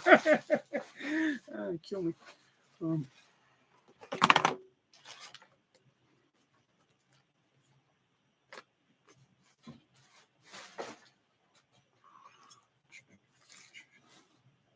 I don't have the action figure. I'm broke. What's the price? This is the only one I have. Like I was kidding. If he's really he's for sale. I mean, if you really want him, I mean, he's pricey. He's I mean, he's the only one I'll ever have. I mean, he's $100. I mean, he's the only one I have. I was kidding. I didn't think anybody would really want him. But I mean, if you really want him, he's pricey. He's $100. Where is Brett to help you talk about Raise Energy? See, it's because of you. He's getting encouraged to do that shit.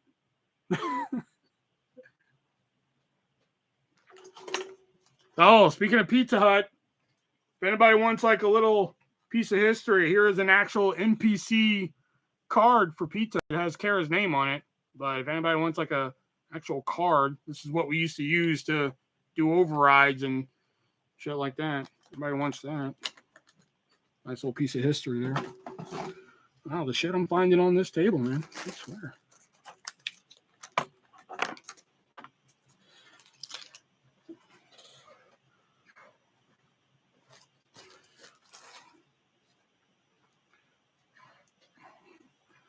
How'd you get Kara's card? She likes to because I wasn't technically a manager, but they would give me a card to do overrides because I was a CSR, I was a customer service representative. So like if like a void happened or something, instead of calling a manager over there, like here, take a card. So Kara would write her name on the card so people know like, hey, this is Kara's card and shit like that. So when I would get there, I would immediately just grab a card. Whoever's card was available, I'd grab it, and I would this little hook right here would hook it to your pants or your belt or whatever. So I would grab it, hook it to my belt and shit like that. Well, one night, so like it hooked to your belt. So like, you know, you stand up, so you just pull it, slide it, sling it back and shit like that. People should be allowed to follow their dreams. So one night, you know, just doing this all night, you know, doing voids and everything. I left it attached to my belt, brought it home. So ended up keeping it here. All right, what else is over here that needs to be thrown away? That needs to be thrown away. I have official artist hair scrunchies. Who wants a piece of my hair? I'm kidding. I'm kidding. If anybody makes an offer on that, I'd be really fucking shocked.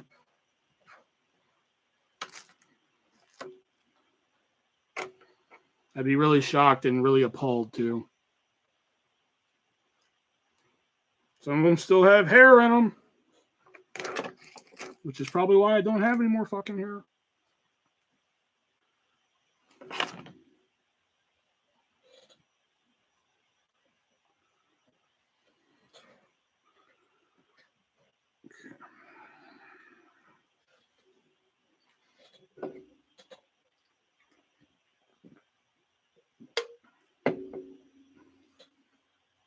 Man, they changed the recipe of this. I know they did. They've recently brought this back. The ginger ale with lemonade. You know, instead of diet, it's called zero sugar now. And they changed it. I know they did. They changed it because it tastes different. And I don't really like it that much. I had a consultation with my doctor today about nasal surgery, so we're going to move forward and determine insurance coverage. Now, it's not going to change the way you look or anything, is it? I know YouTubers who could actually charge thousands of dollars for a lock of hair. I barely have any hair fucking left, so you know I'm not doing that. Because if it's gonna change the way you look, Jax, I'm gonna have to veto this.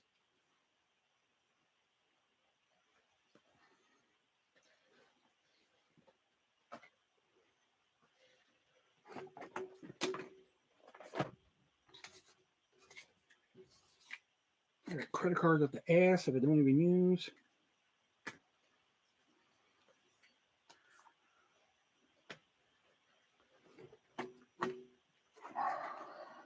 DVDs out the ass that I don't even watch. You shouldn't change it, but if you asked my family, they said I should ask for it to. Whatever.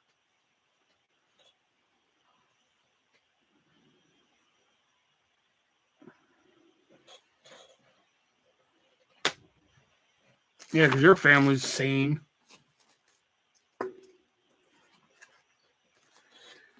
Your family's sane enough to make that decision.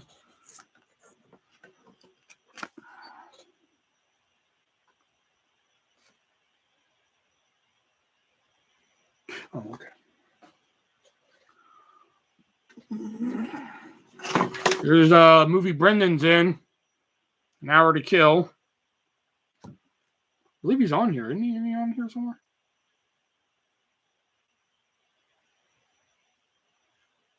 Oh, yeah, there he is right there.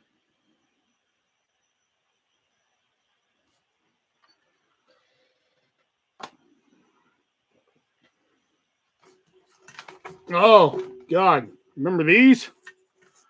Are you watching a Jason movie for Tomorrow Artist? Probably not.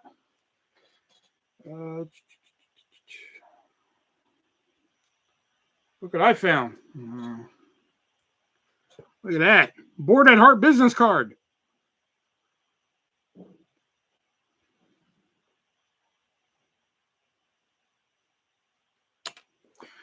My favorite Will character is Wendell.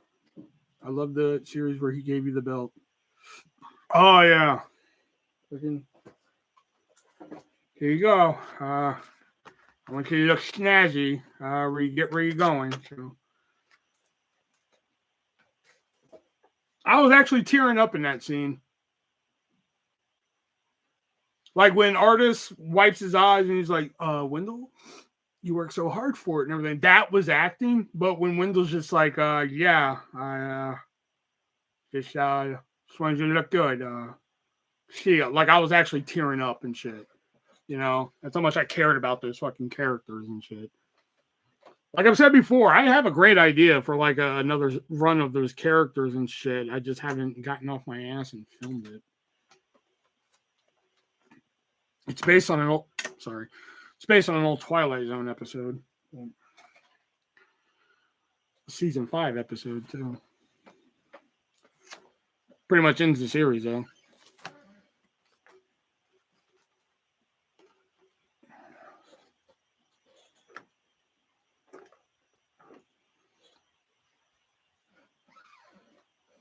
Like I have the whole scene in my head. It plays to the tune of that fucking song. It plays to the song "Stand by Me" by Bootstraps. Their rendition of the song. Pretty emotional scene. You know. When the night It's done. The land is done. And the moon is the only light we'll see. Hey, my Cookie Monster hat. Hey. No, I won't be afraid. No, I won't shed a tear. Just as long as you stand by me. Yes, you do. You do have some of those. The other two movies I've ordered were Anaconda and The Last Horror Movie. Oh, The Last Horror Movie. That's a good one. I watched that online a couple of months ago. Speaking of movies, I got one of these. The Last Blockbuster on the Planet, Bend, Oregon. I got a sticker from there. No, I won't be afraid. No, I won't shed a tear. Just as long. What did I buy at Hy-Vee? Postage. I need that. That's for the kid. I keep my receipts for the kid just in case. You never know what's going to happen. Just in case she's ever like, hey, you never sent her a damn thing. I'm like, oh, yeah? What's this lunchbox full of receipts say?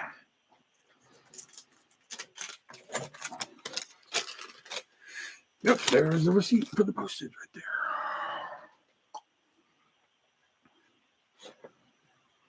there. Okay, I think that's everything that needs to be thrown away.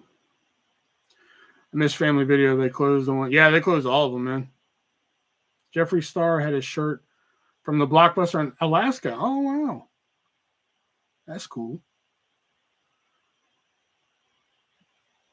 I know. I want to order some shit from the Blockbuster website, man. They have socks and everything, and I really like their socks. I really like wearing those, like, long socks lately. I have, like, a bunch of them. Like, a bunch. I like to wear them during the winter. I don't really wear them that much in the summer, but... All right, I got remotes. I got hard drives. Which, hey, if anybody wants any scantily clad pictures of Jax, let me know. $50. $50 and you'll get a random picture.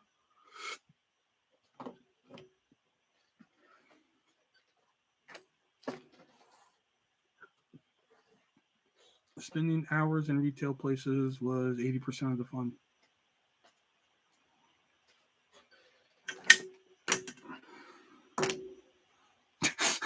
Jack's eyeballs. What? No nudity, though. Sorry, no nudity. I don't have any nudes.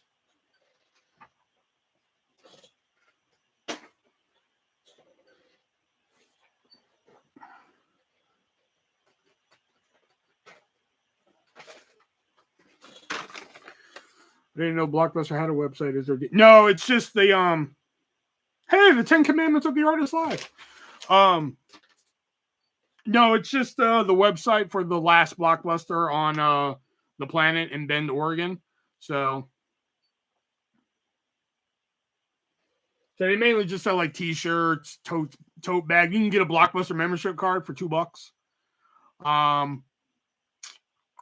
They have a whole bunch of other stuff on there too. Please don't tell me that's one of my books. Please don't tell me that's one of my books.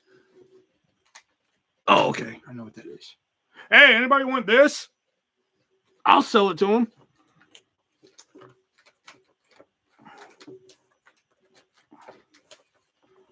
There's a story behind this if you want it. It's already signed, too. So, before I show the picture, I'll sell it to you. This is it's framed, signed.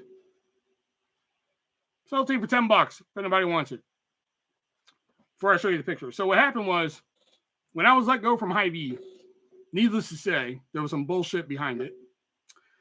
And I was pissed. So, fun fact about Hy-Vee, they have a Google alert. Anytime anybody says Hy-Vee online, they get an alert. So you could be on Twitter and say, you know, Hy-Vee fucks monkeys, and they'll get an alert about that. You know? Anytime somebody says their name on Facebook, they get an alert about that. And I use that to my advantage fairly well. You know? So anytime I mentioned Hy-Vee on Facebook, they knew about it. They knew about it every time. And I use that, again, to my advantage. To the point where, like, I'm getting, like, fucking calls from, like, the old manager, like, hey, is there anything you want to talk about? I'm like, no, why? You know, and this is 3 months after I've been let go. She's like, hey, you know, is there anything you want to talk about? And I'm just like, no, thank you for contacting me 3 months after I've been let go. You know? So a year goes by. And I'm like, you know what? I'm finally gonna fucking I'm gonna give like the final fucking middle finger to him and shit. So I put together a box. You know, some of you may know this story, some of you may know. I think Jackson knows this story. So I put together a box. And what I put in this box was I got like a good review at Pizza Hut from like a customer. This customer was just like, oh, William helped me out. He was so attentive to my needs of what I needed and such like that. He was fantastic, blah, blah, blah, blah, blah. Well, they hung that up at the store, you know, so everybody can see it. When they took it down, they're like, well, if you want to take this home, you can. I was like, oh, do I? So I took it home. Fucking framed it. Okay. Framed that up, you know. Plus, I got like a certificate from somewhere else and shit like that. Took a picture with the certificate and framed that picture. And I left it all at Hy-Vee one day. I left 3 of these photos at Hy-Vee, plus the framed compliment, all wrapped up to like my former managers and shit. Just kind of as like a fuck you, like, hey, y'all let me go for essentially not being a good employee, and look how good of a fucking employee I am. You know, like I don't fucking need y'all anymore. You know, y'all let a good one go through the cracks and shit like that, and here I am wrapped in aluminum foil. See, Brett was fucking there. You know, well, I did have 4 of them, and this one is left right here. This one, all of them weren't signed. This is the only one that's signed. So if anybody wants it, if anybody just wants like a nice little piece of artist history to remember the story, $10 for you. Brady is here. Okay, that's 1. You know damn well why that's 1.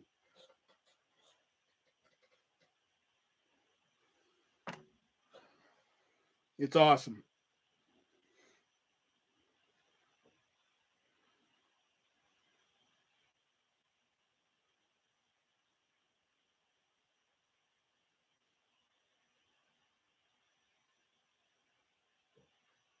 Okay, Brett, that's 1.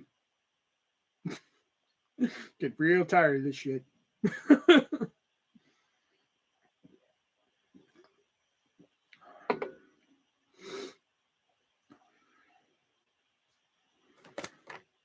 I'll even sign the back too, with the new signature and shit.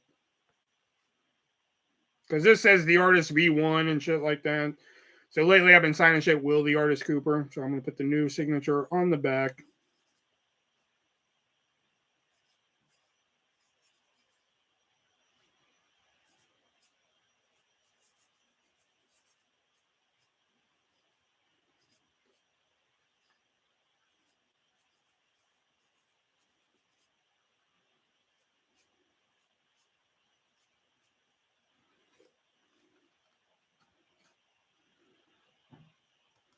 Oh, you don't know me very well, Richard. I'll sell fucking anything to make money. You need to frame it and take it to Pizza Hut.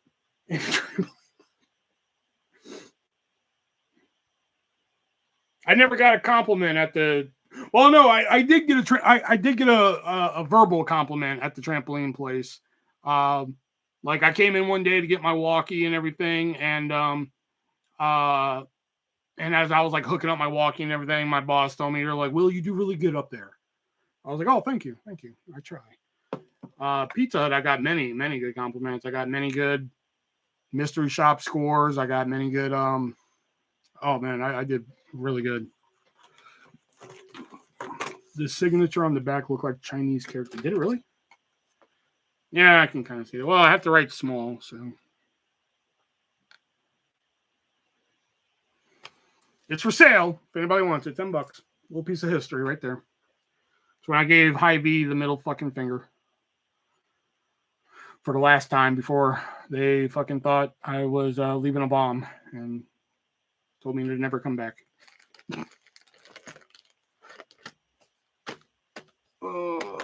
Here are my podcast cards from previous episodes. I want to keep those.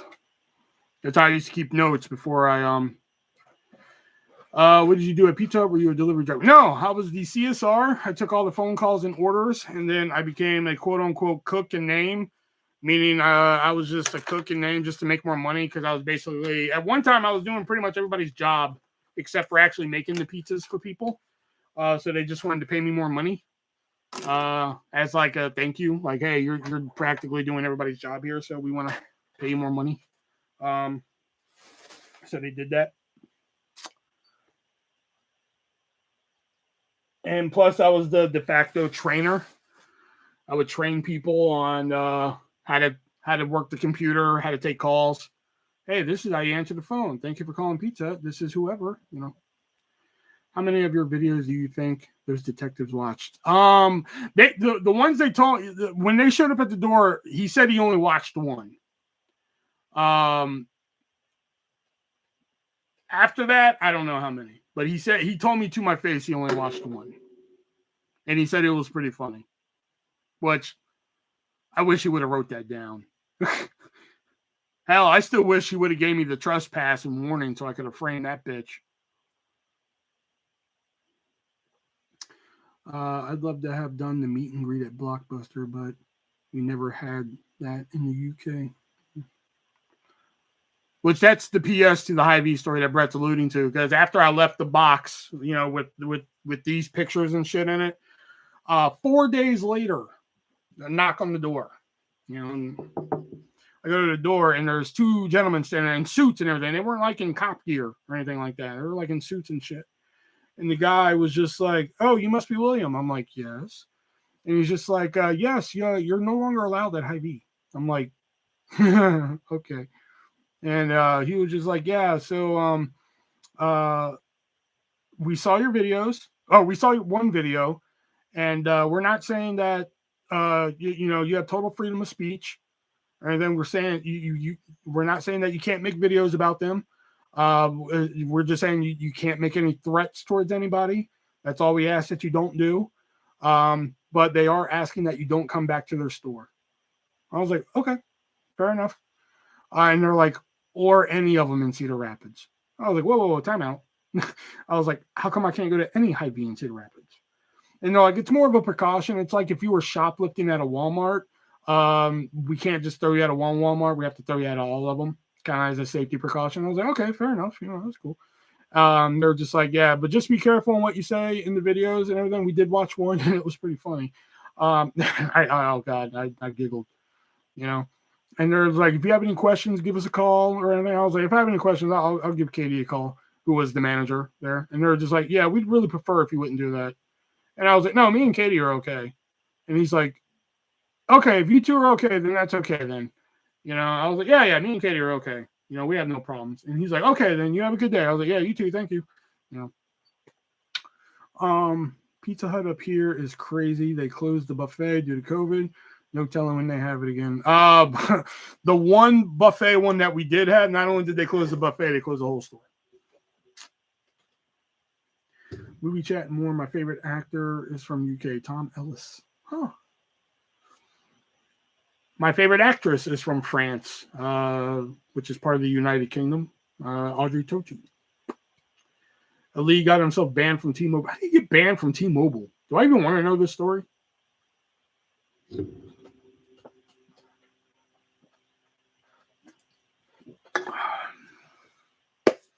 All right. Most of the garbage is off now. He's got to organize. Okay. So we're going to move back some because we don't use you. Oh, wow. More scrunchies or hair ties. Hair ties are available, $1. In the new version of the book, there's one Hy-Vee story. No, in fact, I think there's two now. Son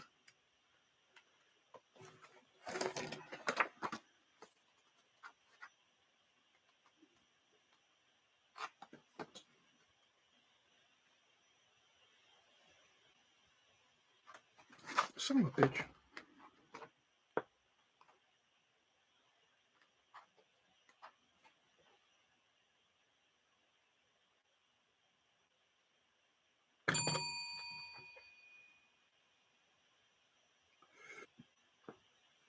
Oh, okay. No, there's one. Okay, I thought I put two in here. Okay, there's one.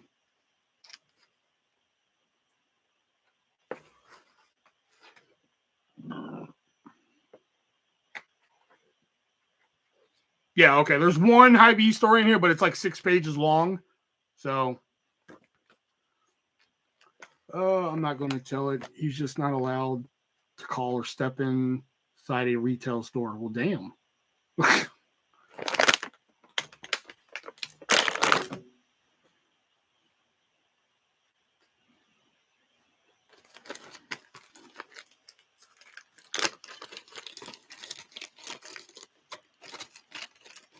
I'm going to sign the action figure card just for shiggles.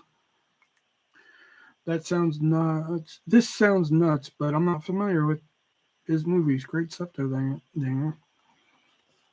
You're not familiar with UK actor Tom Ellis. You're not familiar with Coupling. You call yourself a Brit. I don't know who he is either, but still. Just the principle.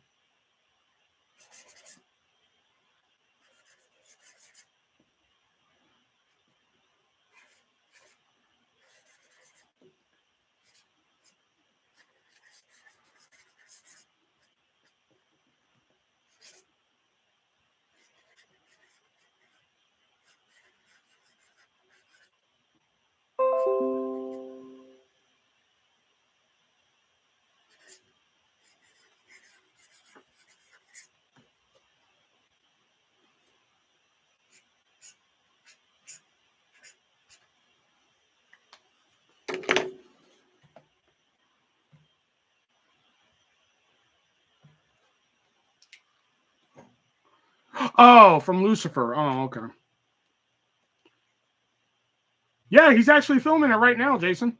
He just started filming it the other day. Hell yeah, Diana Hales.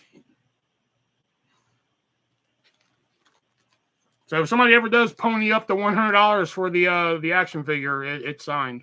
Just...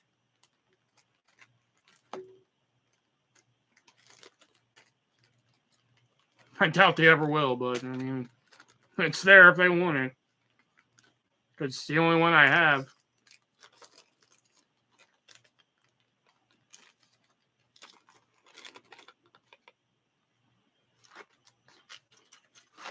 And there he is in all of his fat glory right there.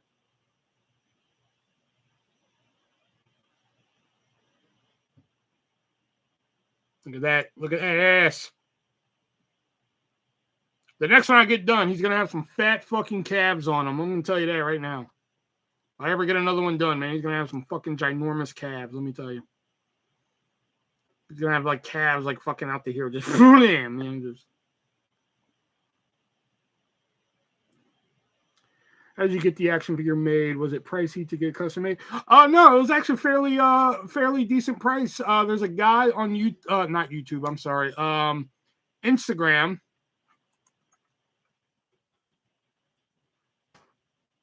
I believe that's his name right there. Night Brian.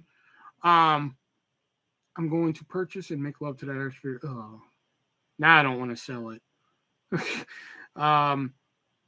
Well, $100 is like the I don't want to sell it price to begin with.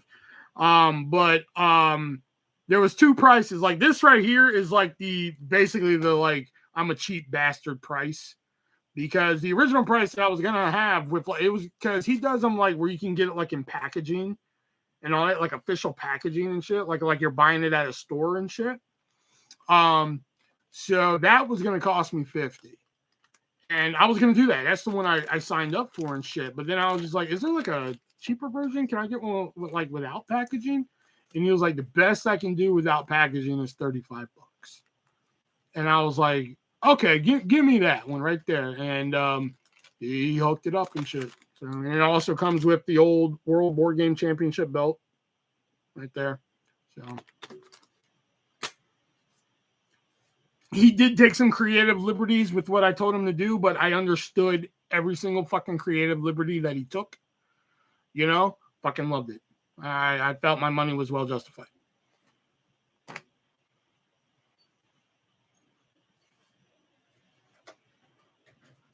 Like, I don't have a complaint about it. I miss my Lance doll. Actually, oh, you got rid of him? You got rid of him? Or you lost him or something?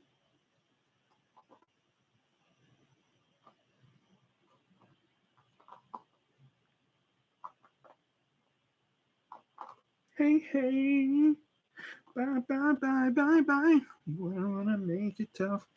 I just want to tell you that I had enough. Might sound crazy, but it ain't no lie. Bye, bye, bye. Yeah, I think I gave him away when I moved. Oh, man. That sucks. I just want to tell you that I had enough. Don't sound crazy, but it ain't no lie. Bye, bye, bye. And don't forget, Lance the Wild. Don't forget, tonight only, the official original proof copy and the original 1 of 40 8x10 is on sale for only $25.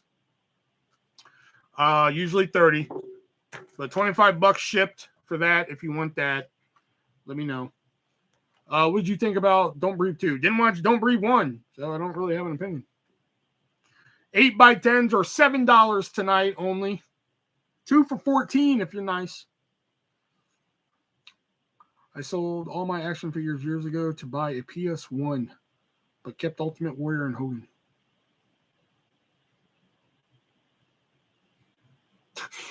Last year when we had that storm here, like the derecho and shit, we didn't have any power or anything. So like during the day, I still had like my whole box of action figures. So one day I went downstairs, got them, and I was just fucking around with them and shit. I put them all away, but I didn't bring the box downstairs. So like my mom and sister came home, they were like, "What the hell is this box here?" I was like, "Oh, they're my old action figures." She was like, "What the hell are they out for?" I was like, "I was bored today." And they were just like, "So you play with your action figures?" I was bored. We have no power or internet. They're just like, "Okay." They're like, "We don't even want to know."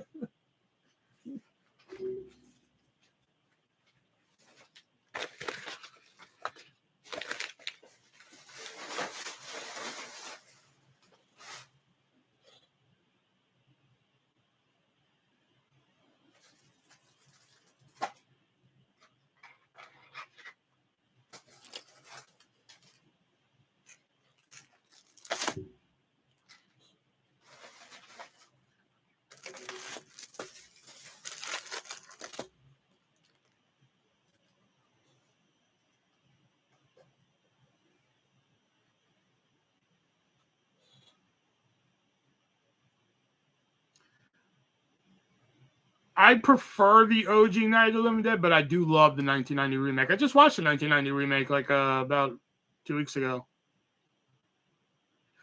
Yeah, as much shit as I give Kelly, you know, I don't wish a miscarriage on anybody. That is terrible that she's going through. That does suck that happened to her.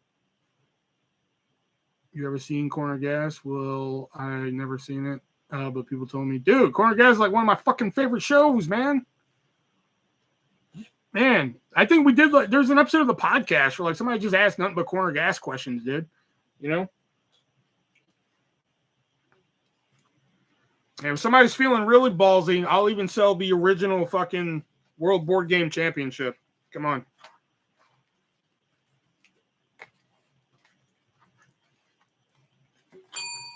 If somebody really wants the old original World Board Game Championship, come on. Can we all take a moment to collectively complain together that my crush hasn't texted me back since 1:30 today? What? Has it been 1:30 since I haven't texted you? My bad. Where's my phone?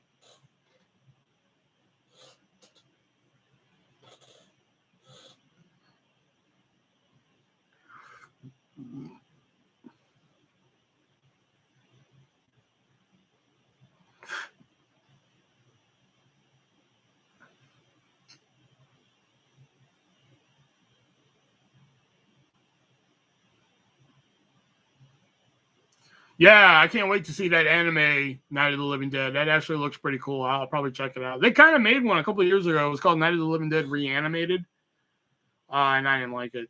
It was terrible.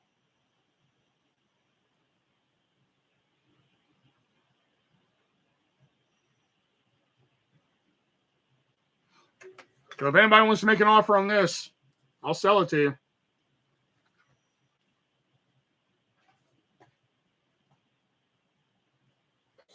In fact, don't make an offer on it. $50. That's what I'd be willing to let go of that for.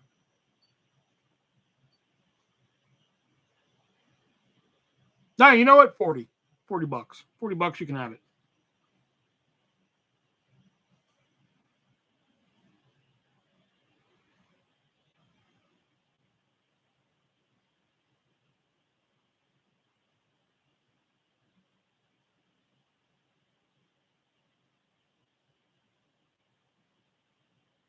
Oh no, Velveteen Dream ain't for sale. No, Velveteen Dream ain't for sale. I'm selling a lot of shit, but Velveteen Dream ain't one of them. Does Corner Gas, the movie, actually tie into the series? I think they reference a couple episodes. Yeah, I think they reference like one episode. Like there's an episode of Corner Gas where like Hank was like the town garbage man. And they ask him like in the movie, like, Hank, will you haul this garbage for me? He's like, no, been there, done that. So like, yeah, it kind of ties in a little bit. But yeah, it's really good. I even love the animated series. The animated series is really great. I just hate that they haven't released it on DVD. Because I'd buy that shit. I'd buy that shit in a heartbeat. I was 20 when I first saw American Pie. Do you think those movies hold up? I have not watched the first American Pie in I don't know how long, and I've seen American Pie 2 so many times that in my brain I can just run the movie through my head, and I love American Pie 2. Only because I share good times with them. Like me, my buddy Justice, and my buddy Eric at the time, we watched that movie one night, and we just had a great time fucking watching that movie one night. Because like, oh god, it was like fucking midnight, and we watched that movie, and we just laughed our fucking asses off watching that movie. It was fantastic. Because like we compared to like Justice was totally fucking Jason Biggs. I think we compared me to like Finch. I think I was like the Finch of our group, and like our buddy Eric was the Stifler, or like reverse those, one of those two. I think I was the Stifler because I think in like one like the hand job situation, I totally would have been the one that been like, okay, I'm comfortable with this, let's do it, and shit like that, you know. So we had a great time watching that fucking movie, you know. Hold on, moviesarusa.net just messaged me, so let's see what they have to say.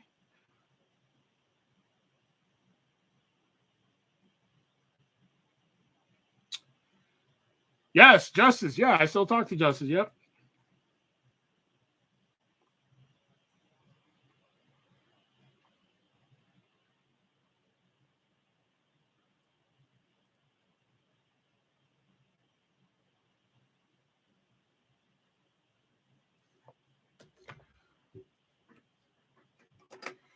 Oh, hey, Dave. Sorry, I didn't mean to skip over you, Dave.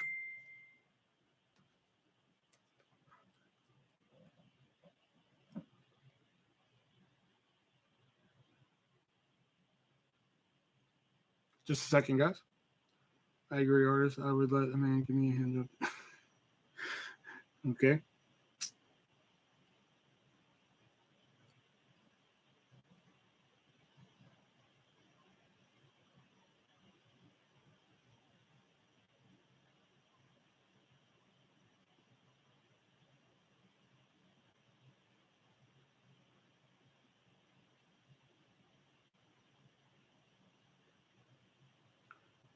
Nice Velveteen Dream cutout. Thank you. Got him at a good price, and we can thank Diana for essentially buying that because she bought 2 of the Artist 8x10's, and because he's on clearance on WWE, he was $20. So Diana bought 2 8x10's, so $20.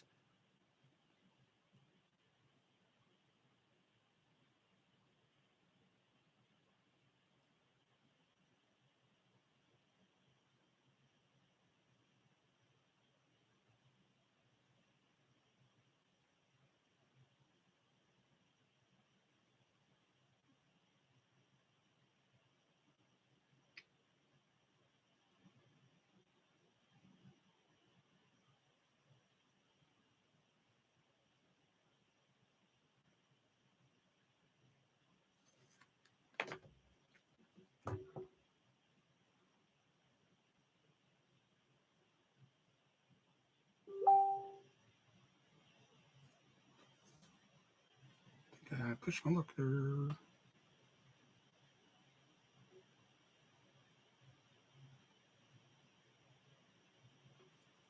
I haven't watched WWE since COVID because no audience is there. Audience in the crowd now is still. No, they just brought audiences back, Jason.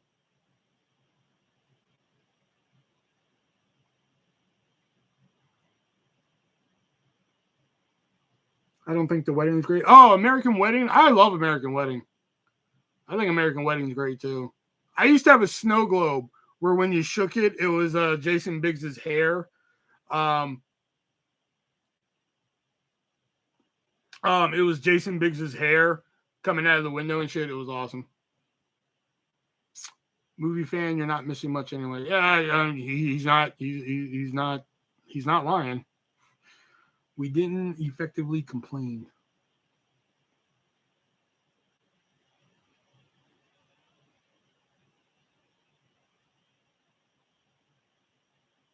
American Pie 2 is the best. I agree. That's my personal favorite. I even like some of the direct-to-video ones they did. Like, I thought American Pie 4 was great. Bandcamp. I thought that one is actually fairly decent. You know? I mean, yeah, it's not, it doesn't have the original cast in it except for Eugene Levy. But I think that one's very good. I think it's quite entertaining. I think, what was the next one? Naked Mile is kind of like, okay, it's okay, but they're pushing their luck here a little bit. Beta House just shows that, like, fuck you guys, y'all really were just like, oh yeah, we're gonna fucking milk this. Book of Love is just like, hey guys, look at all the fucking cameos we can get. You know, American Reunion I thought was decent, and I even liked the new one they did, the American Pie Girls Rule. I thought it was pretty good. You know. Someone told me CM Punk is going to AEW, but I don't know if that's true. Man, if he shows up, good for him, man. But I don't think he's showing up. That's just me. Listen to our podcast, the 308 Dance Wrestling Podcast, every Wednesday on YouTube if you want to hear more about that. No American Pie sucks to me, honestly. Book of Love is probably the only one that I'm just like, fucking whatever. I could care less. That's just me, though. Book of Love was just like, hey, look at all the cameos we got.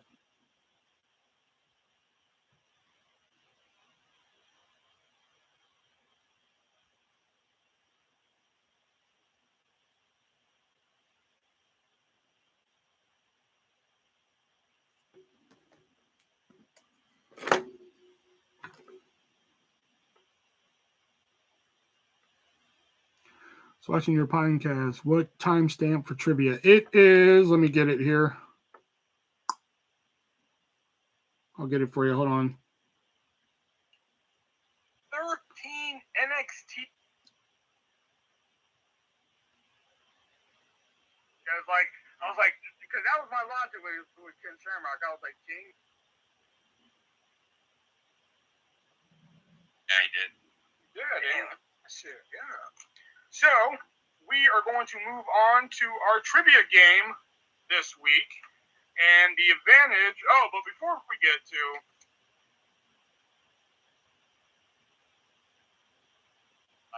Not 30, not 40. Hey, .net makes it happen. And if you like those Netflix original... The shit. Watch it on physical media.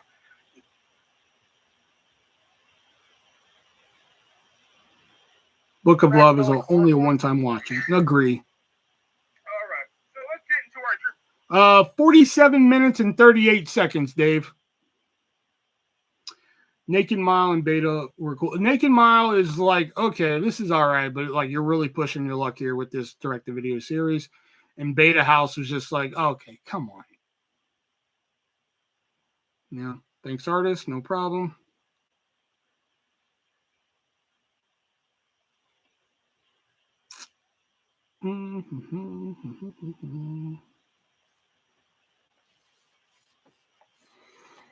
Dave is like, fuck all the other bullshit. I just want to hear the trivia. See? And that's okay. If you don't want to hear the fucking news cycle and the games that we play, because we like to play It Came From eBay, and the game that I came up with, the 3-word dance. Fuck, you can just listen to the main shit. And then, Dave, if you're still here, leave some questions for us. You're new, but fucking leave some questions for us. Weird question, but are there any operating video rental stores near where you live? No. I mean, Redbox. It's not really a store, but... you'll like the soundtrack to Fright Night even if you hate the movie. Well, we'll find out, won't we? Eventually.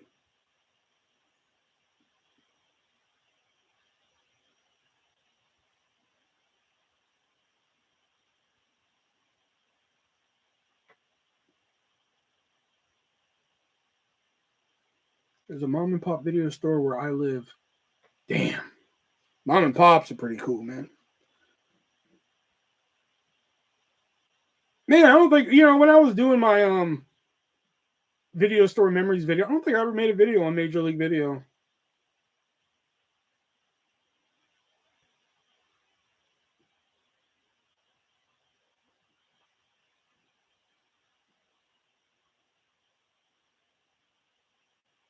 I buy movies from Redbox. The only bummer is you don't get the DVD case. I wish there was a way they can mail them to you. Just order Simpsons Season 10. That's 1 through 10. I think I'll leave it there. Video store memories video. I have to see that. I think I may have to go and unlock them. They're locked, Dave. I'm going to have to go unlock them. A lot of my videos are locked.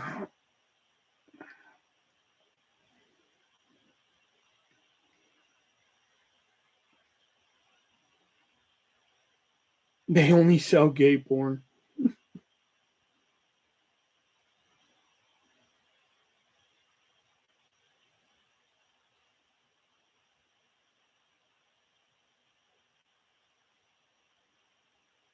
Yeah, I've actually been meaning to do it because Richard wants to see him, or movie chat there. He wants to see him, but I just haven't gotten around to it because I'm lazy, dude.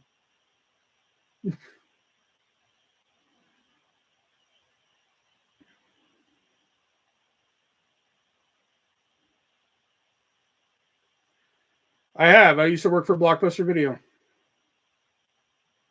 back in the day, which was a Wednesday, by the way.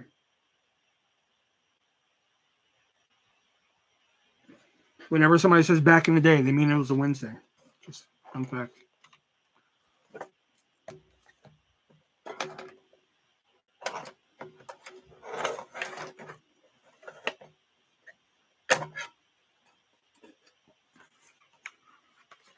What was the most rented movie from your time there? Oh, God.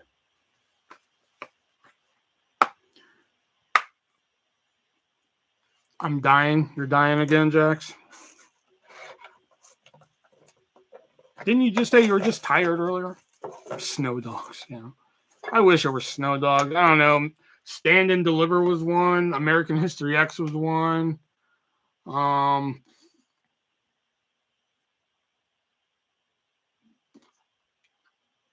Too Fast, Too Furious, I think was one.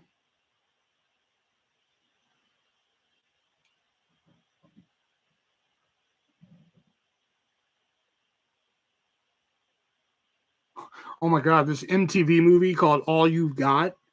It was about volleyball. We only had 2 copies of it. Holy Christ.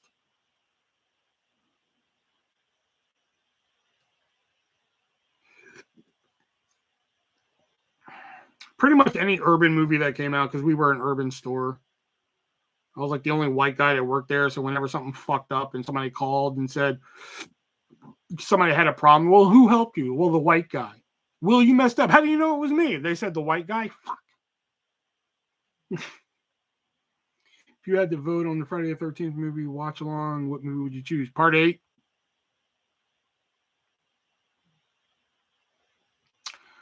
Pretty decent movie. Surprised the Godfather and Shawshank weren't paying popular. Guys, I worked in an urban store. I just haven't been feeling well today from not sleeping. And why didn't you sleep last night? Is the I was going to ask earlier, but I didn't know where that question was going to lead me. I didn't know if it was going to lead down one path or another.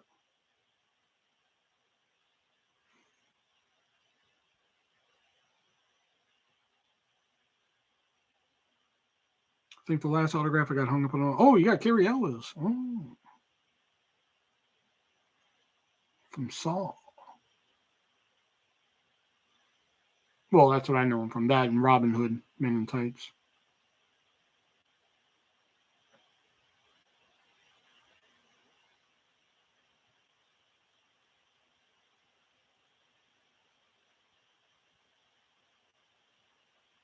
I sleep in cars. I sleep on couches. Charlie Sheen.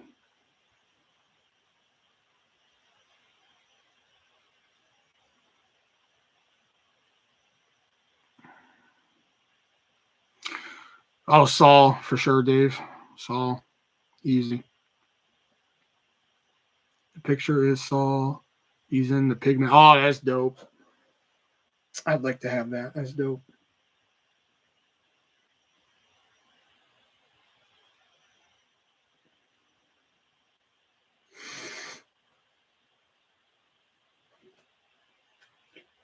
Oh, I thought I mentioned, well, my bad. I went to bed late, and then shortly after, my grandma kept getting up, and we would have to put her back to bed. Oh, okay.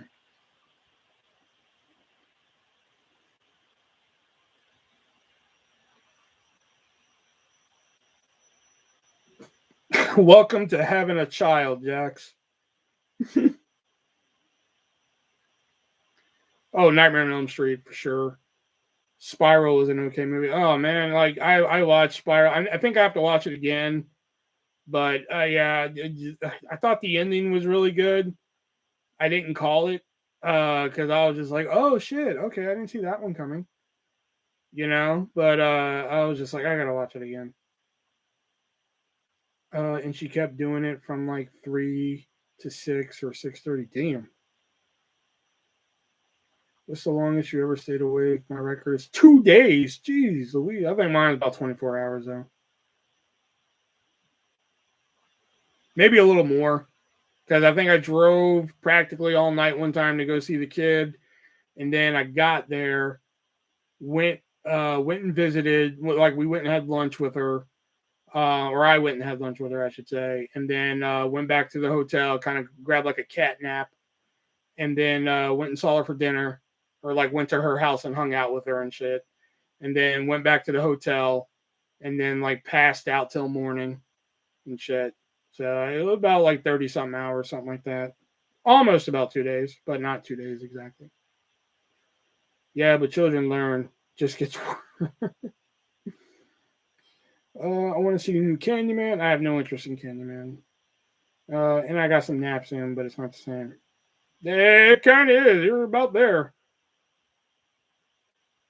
With the kid, man, you get that nap in. Once you get napping, fuck. you know. Except in your case, it's grandma getting up. You're like, go back to bed.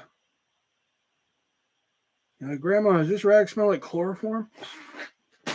Yeah.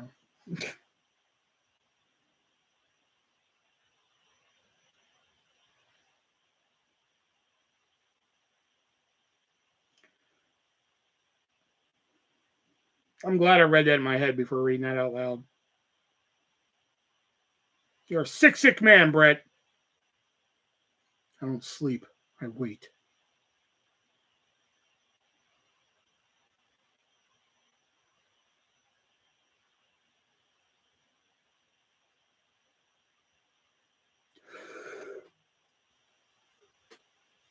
Oh, man.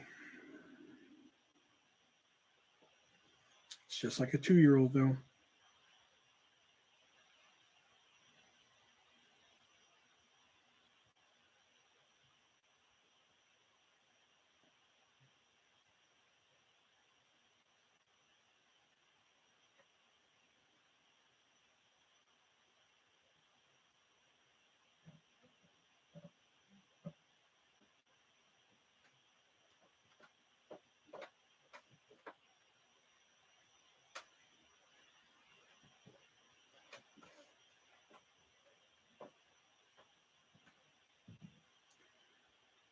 It was the days I subscribed to Jackson.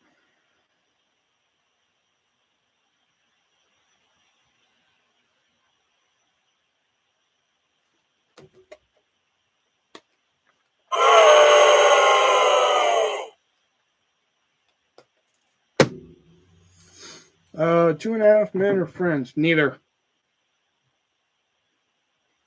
I think if I had to choose one, probably Friends over Two and a Half Men.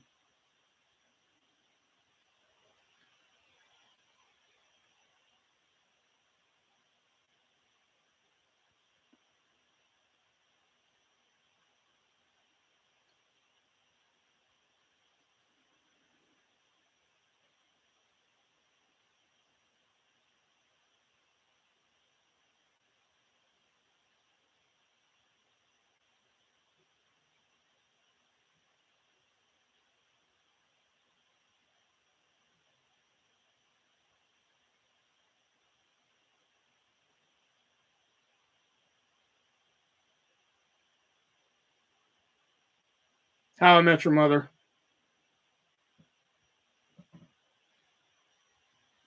Brett is the reason why I turned off my comments for my belly dancing video.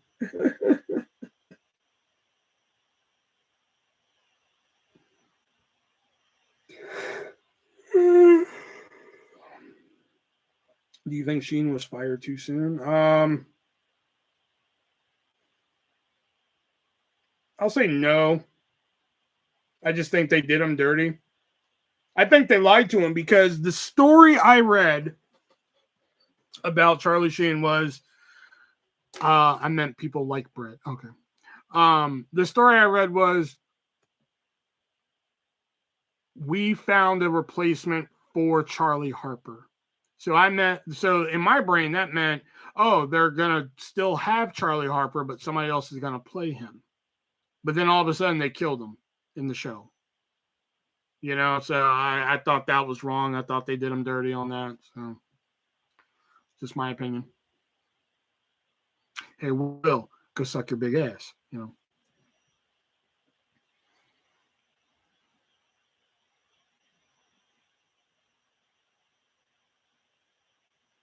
I don't really watch the Sheldon spinoff. I love The Big Bang Theory, but I don't watch Young Sheldon. I've seen clips of it, and it's okay, but it's not enough to get me to go watch the show. But I love The Big Bang Theory.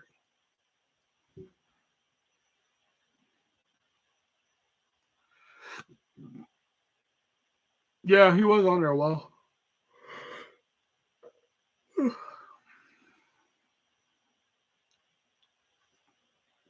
I just don't like that I read the article. We found a new actor for Charlie Harper. And they're like, Ashton Kutcher. I was like, oh, okay. All right. That's all right. And then they killed Charlie Harper. I'm just like, wait a minute. That's not what I read.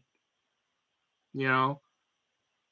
Y'all didn't say there was going to be a new character. Y'all said there was going to be a new Charlie. You know, I just think they did him dirty in that sense.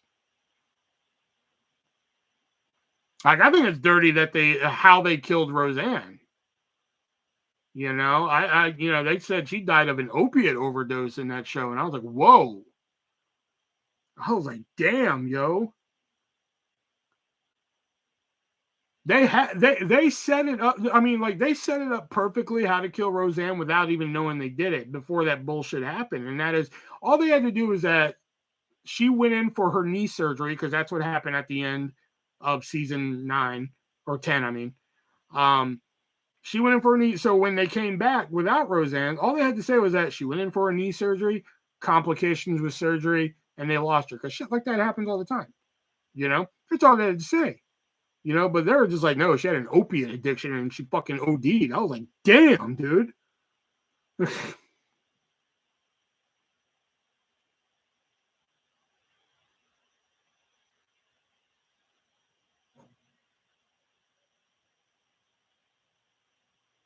Best TV pilot episode? Oh, man.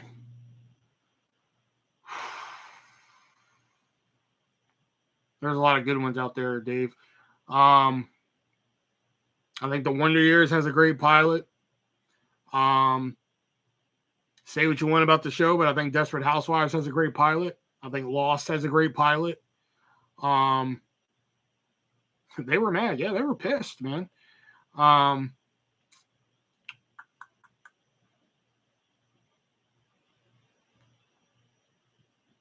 to think what else has a really good pilot.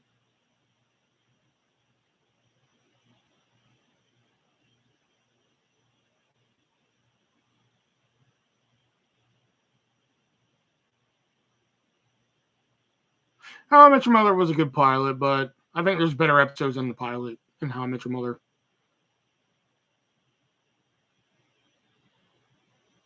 Sopranos or Lost? Lost has a really good pilot.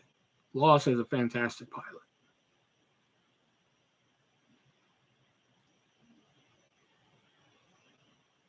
I think the Drew Carey show is a great pilot. I think that 70 show is a great pilot. That 70 show sets you up for everything that show has to offer later. Have you met Ted?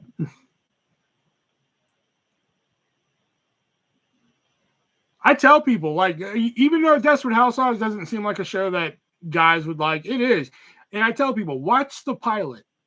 Okay? If after the first 10 minutes of the pilot, you don't care what happens to that character, and I don't want to spoil it for anybody who hadn't seen it, but if after the first 10 minutes where the one character says, I went to my mailbox, then went into my house and got a gun and shot myself, if you don't care what happens or what led to that after that, just turn off the fucking show because you're not going to care. That's what I tell people. Yeah, there are better. It's just good though. Shout out to Lebanese girls.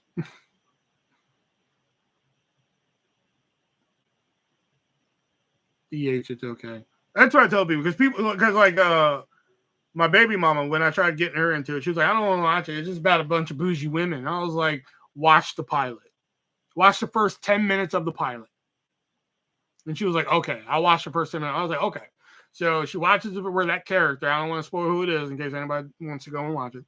But she watches that character go and say, I went into my house and got a gun and shot myself. And I paused it. I paused it right there and I just looked at her. And she was like, what? I was like, so? And she was just like, well, why'd she do it? I'm like, and she was just like, she looked at me and she looked at TV and she was like, press play. I was like, boom, gotcha. It's kind of underrated now. I agree. Yeah, nobody really talks about that show anymore. But when I wrote the book, stories no one asked for. I ended up watching the complete series again.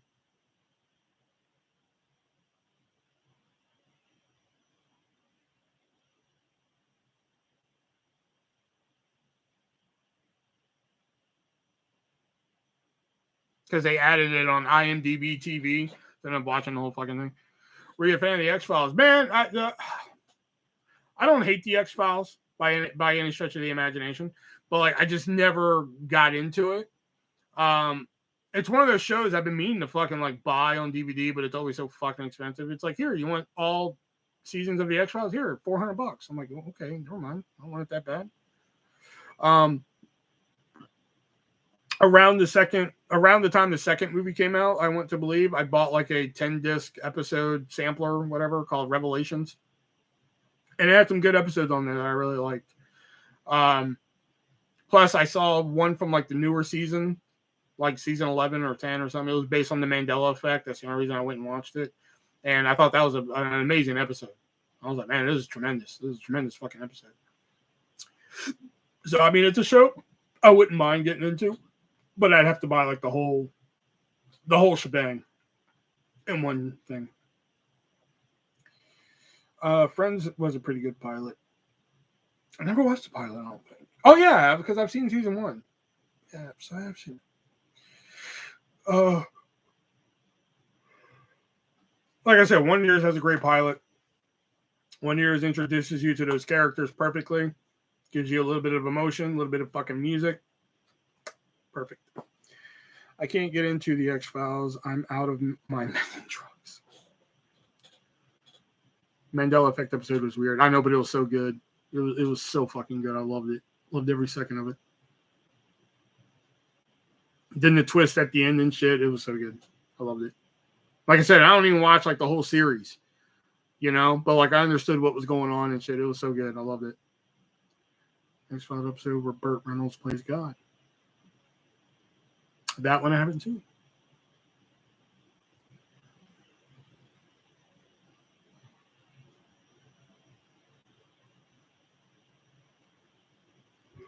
Shit, well, I'm so fucking tired. And I want them to put back my old corner store.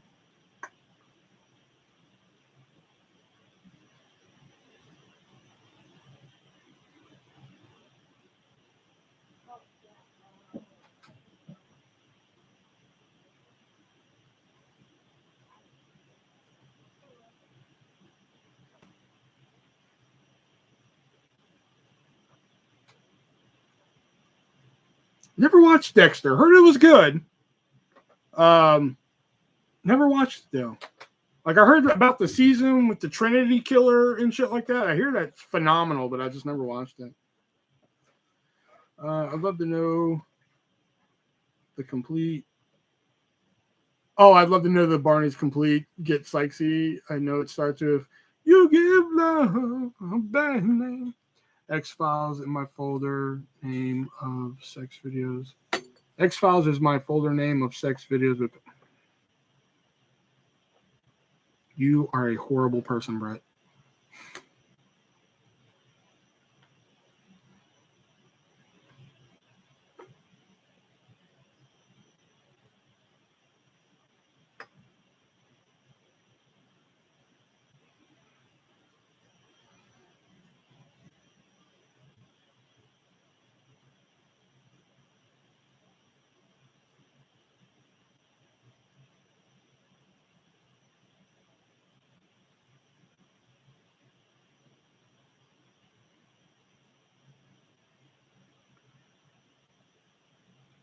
Yeah, I heard the new one's coming out. Yeah.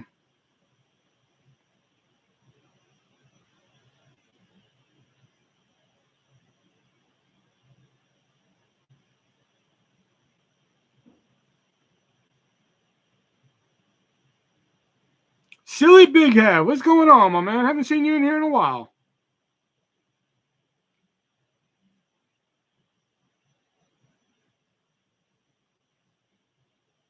Have you met Ted? At some point, Barney got so desperate he started playing his own. He was his own wingman. Have you met me?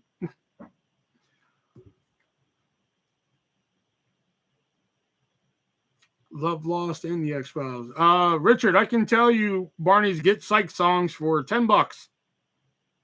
PayPal, Venmo, Cash App accepted.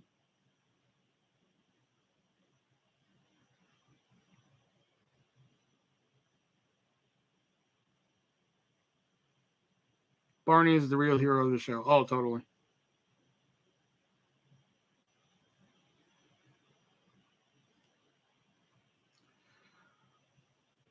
Hope you are. Congratulations on the new book. Well, not a new book, but second edition of my first book. All the typos fixed. 5 new bonus stories, new introduction, and an update on one of the stories. But thank you, though.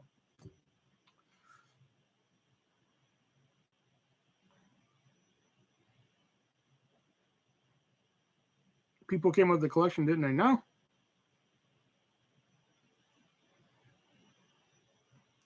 Barney was one of my least favorite characters. What? Barney is the heart and soul of that show. No shit. Unfortunately, no. It would cost me too much, my man. Unless you're willing to pay that price. If you're willing to pay that price, I'd be more than happy to send you one.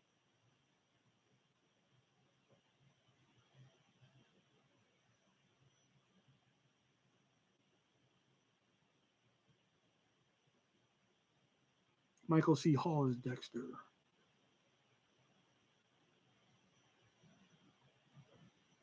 He was a closeted gay. Probably full of Twisted Sister and poison. It does have Twisted Sister. Oh, wow. It does have poison. Yeah, sure does.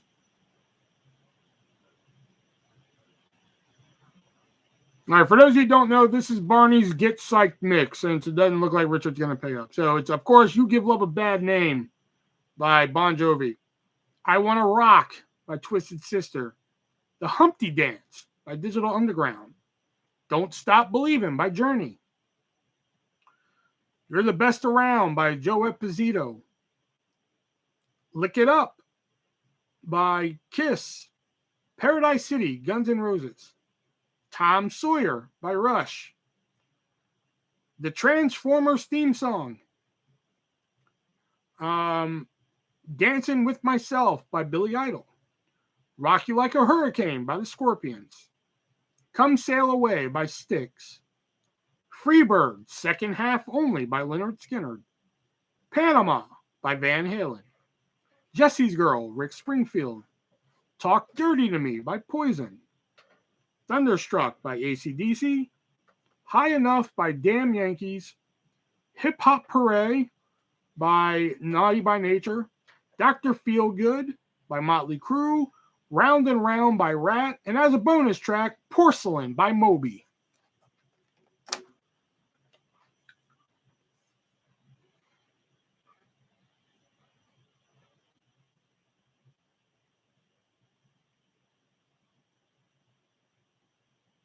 What's your favorite crime drama show? I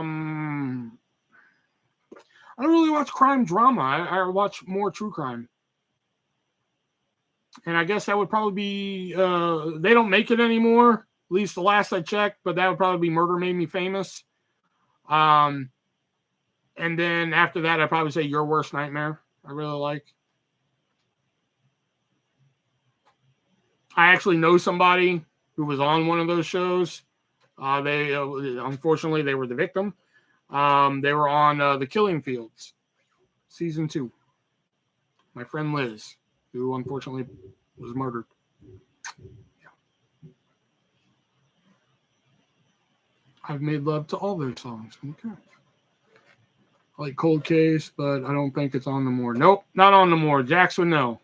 It's like one of Jax's favorite shows.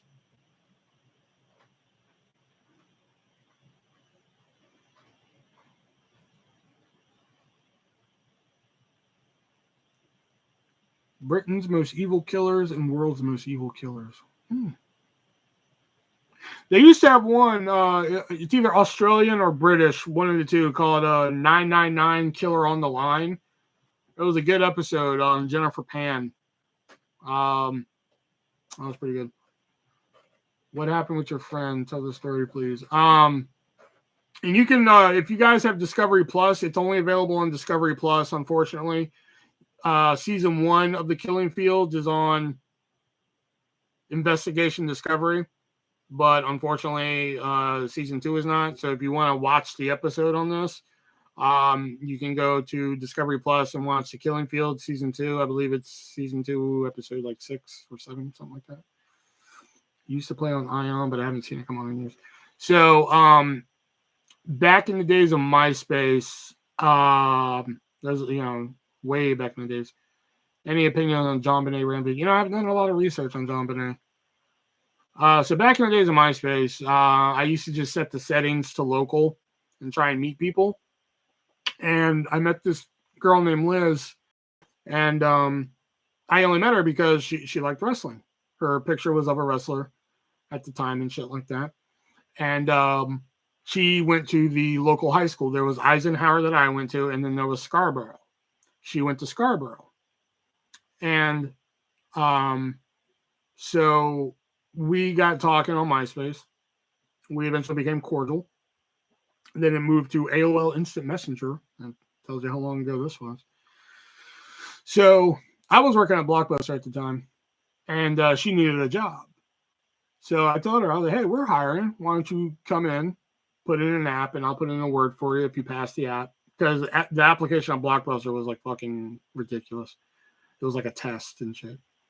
So I was like, come in, and if you pass it and shit like that, I'll put in a word for you. Let them know I know you and shit like that, and we'll get you a job here. She goes, okay. So she comes in, real hippie type of girl too, man. Like fucking stringy hair, big fucking Coke bottle glasses and shit like that. Real chill fucking girl, man. Real cool and shit like that. She takes the application test, fucking fails it, unfortunately, and shit like that. But we talked for a couple minutes. Real chill girl, real cool and shit. I was like, sorry, you didn't pass. She was like, God damn. I was like, yeah, you have to wait 90 days so you can take it again. She was like, right on. You know, and she was like, oh, let me buy a water while I'm here. I was like, all right. I was like, I got you. So I bought her the water because it was like fucking buck with my discount. After that, though, we kind of kept in contact. You know, MySpace eventually meant to Aptitude. Thank you. So MySpace eventually became Facebook and shit like that. And we would talk wrestling on Facebook. Like she would always post about Monday Night Raw on Facebook and shit like that. And I would fucking talk. She loved Kelly, this wrestler I can't stand, Kelly. And I would be like, why do you like her so much? You know, we'd get into like playful arguments about her and shit like that. Eventually, she went on with her life, of course. She got a husband. She had two children and shit like that. She eventually got a great paying job at Bed Bath & Beyond selling vacuums and shit like that. Seemed like her, she was still like a real hippie chick, man. Real chill, man. If you looked at her on Facebook, man, she's a real chill chick, man. Didn't really fucking bother anybody. Anything like that. Shit like that. One day, I see a whole bunch of people just posting on Liz's wall, man. But like, you know, at the time we weren't really talking and shit like that. Not because, you know, anything happened. Just, you know, we weren't talking, you know. And I'm like, why is everybody posting on Liz's wall? And this is like a fucking 2 days after my birthday. Maybe a day. So finally I go over there and like I click on Liz's profile. And it says remembering Liz and her fucking last name and shit. And I was like, remembering? What the fuck is that? You know, because I've never fucking seen that on Facebook. Remembering Liz and whatever fuck name. And I was like, what the fuck? So I start reading the wall posts and everything. I'm like, did Liz fucking die? Did I miss something here? So like I start reading all the posts and shit, and lo and behold, Liz fucking died. And I was like, holy shit, man, you know, because like again, like, you know, me and Liz didn't hang out and shit like that, and you know, but like, you know, she's a real chill chick, and we talk wrestling and shit like that, and you know, we met via MySpace and all that shit, but she was just real chill girl. Went off, had a husband, and had two beautiful kids and everything, you know. So I start reading about, you know, they found her body in Louisiana. She lived in Humboldt, Texas. And she had family in fucking Louisiana, and she would go there and shit like that, but she never posted that she was going to Louisiana. They just eventually found her naked in Whiskey Bay, Louisiana. And now we're like, what the fuck? Like, because, like, you know, even though I didn't really talk to her all the time or, like, fucking, you know, like, it seemed really out of character. You know, like, why all of a sudden did she just show up in Whiskey Bay fucking, I don't think you ever told me a story. Oh, I thought I did. I thought you were on one night when I told this story. So it was just like, and again, this episode of The Killing Field, the show is called The Killing Field. You can watch this on Discovery Plus, season 2, episode 10. It's called The Body of Whiskey Bay or something. So it just seemed really out of character. So a lot of us are like, you know, still watching her Facebook page, you know, like getting updates. Like that's how I got all these updates, you know. So come to find out, apparently they found her naked in the bay with blunt force trauma to the head, meaning, for those of you who don't watch crime shows, somebody hit her in the head. I'm surprised you didn't tell me what happened. When was this? I think it was before we like started talking on a normal basis again, though, Jax. I think at the time we were still like, you know, hey, happy birthday. Talk to you next year. You know, I think that's what it still was. So blunt force trauma plus marks around the neck for strangulation, shit like that. And they just found her there. So obviously, first place you go home. So they go talk to her husband, and they take him in for questioning. And that was that. Oh yeah, this is like, oh god, I was living here when I found this out. This happened like a couple of years ago. I found out Liz died. So come to find out, they take her husband in for questioning, and the quote that was said was, "It's not what you say, it's not what he said, it's what he didn't say." So that was the last I heard of it for a while. Come to find out, they're doing a show on it called The Killing Fields. So obviously, like, yeah, I wasn't like tore up about it, but like, again, I didn't talk to her like every single day. We didn't talk on the phone. We didn't fucking send each other Christmas cards or anything, but she was just a laid back type of girl and shit like that. If you followed her on Facebook and shit like that, she was just real laid back, didn't really bother anybody and shit like that, liked wrestling, stuff like that. So to find out that she died in the way that she did, man, it was like, man, like, what's gonna happen, and to find out that her husband is responsible and shit like that, it was kind of like, damn, man, like, like she didn't deserve that. No, I mean, nobody deserves to be murdered, but like, especially the life that Liz lived and shit like that, like, fuck, she was just a hippie chick, 2 kids, sold vacuums at fucking Bed Bath and Beyond. And her husband decides to take her out to Whiskey Bay and do whatever. But here's the fucked up thing to the story. This is, so the episode of The Killing Fields comes on, and I'm watching this, and pretty much all the information I've just told you. The detective in Whiskey Bay, Louisiana, finds out, her name. They find out where she lives, where she works, all that good shit. And again, they tell the quote that I just told you. They go question her husband, and it's not what he said. It's when I talked to Ground, there was a video on it. If I could suggest it, that'd be good. I actually fell asleep watching him the other night, Jax. I forgot to tell you that. I fell asleep watching him. So the end of the video is coming where, like, they of course, find out it's the husband, and they interview the kids. And I'm at this point, I'm kind of over the fact that, Liz is gone. She's not coming back, obviously. I didn't really know her that well and shit like that. But, I am a little upset that this guy, for no reason, who was her husband and shit like that, took her away from whoever, the actual people who she did talk to every day in life. Me, she just talked to like every now and then in a status or some shit, like when she mentioned wrestling or some shit like that. I'd poke it every now and then, but like the actual people who talk to her every day, for no reason, So the end of the episode of The Killing Fields, they say they interviewed the kids, and they don't show the interview to the kids, obviously. But apparently what happened was the husband, dad of the kids, they were driving through Louisiana one night. The dad in the front seat, 2 kids in the back seat.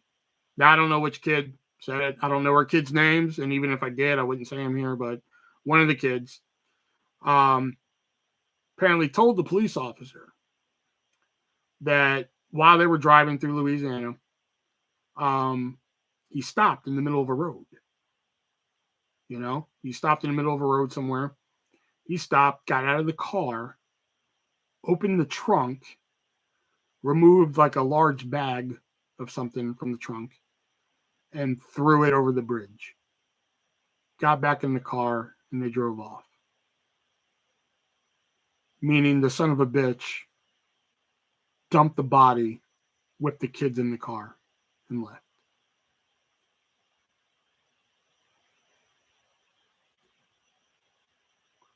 So wherever he did it, I don't know where he did it. They never specified where he did it or anything like that. But he stopped, whipped the kids in the car to fucking dump the body in the bay, in the Whiskey Bay, got back in the car and drove off. That's the part, that's when I became upset. where I was just like, where did the kids think their mom was on the drive back? Honestly, I don't remember. It's been I've only watched the episode once. It's not really something I want to go back and rewatch again. You know? But I just remember them saying that the children said he stopped the car to grab something out of the trunk, and he got back in, and he dumped the body while the kids were in the car. It was late at night, so they couldn't really see what he was doing, but he dumped the body with the kids in the car. So that's the story.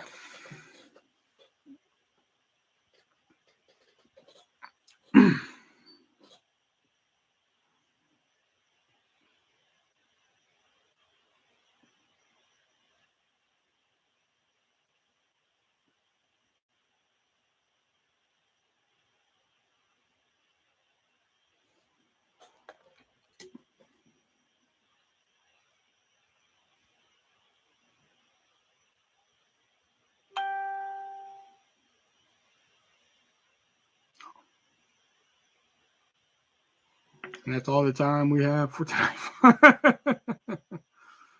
On that note,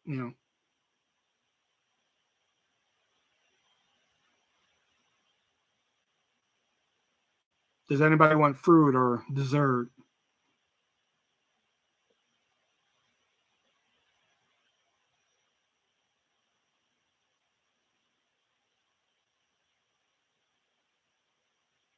Some ways I think true crime shows are bad because might give psychos ideas.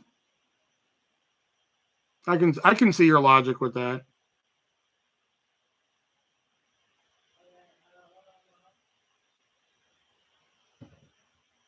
If hearts were unbreakable. If hearts were unbreakable, yeah, then I can just watch you in your room. Follow the Bride of Roxanne. Oh, dude, Roxanne for sure.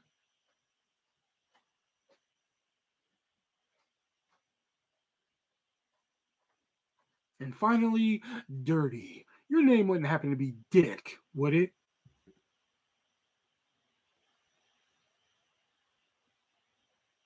You haven't seen Roxanne?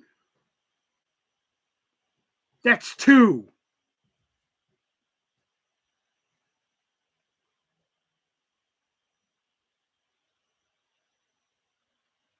My favorite Steve Martin movie is Parenthood. Parenthood's a good one too. I like Parenthood.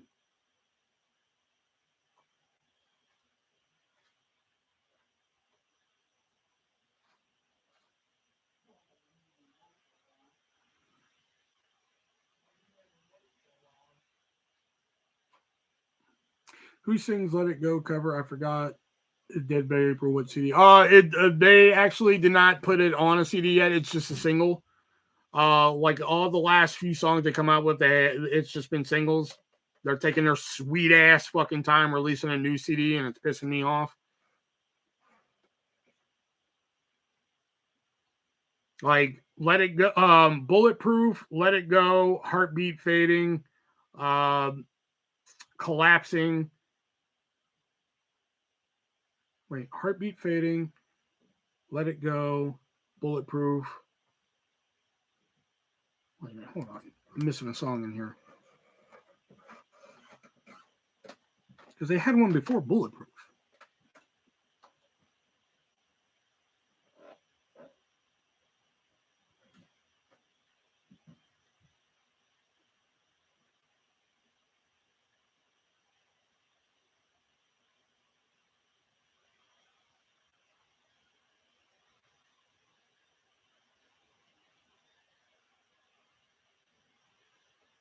Memory. That's it. So Memory, Let It Go. I'm sorry. Memory, Bulletproof, Let It Go, Heartbeat Fading, and Collapsing are all just singles that they've released. They have not done a new album yet.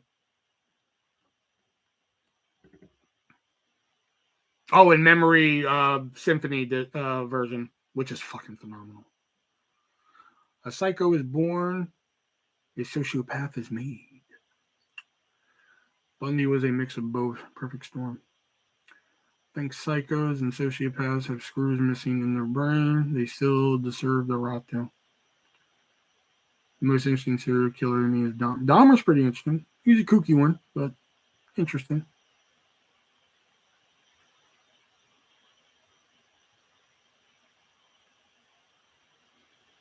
I haven't done a lot of research on him, but I think Ed Kemper is pretty fucking interesting.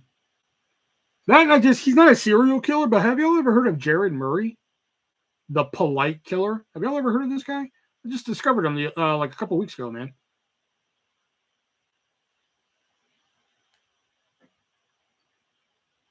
It is one of the most bizarre fucking interrogations I've ever fucking watched in my life.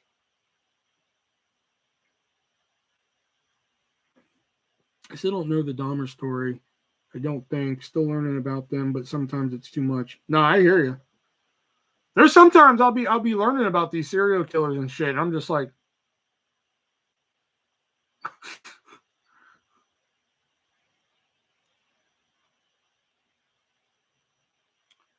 I seen was when Chris Benoit killed his whole family.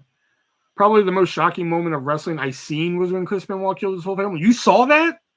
Dude, you were fucking there? I know what you mean.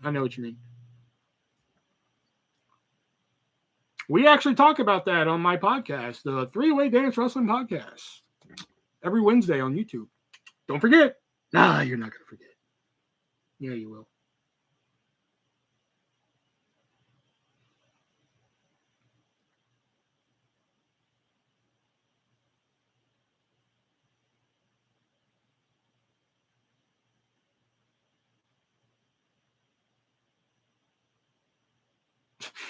Yeah, the thing about Dahmer is he was killed by another killer. Ironic, I know, right?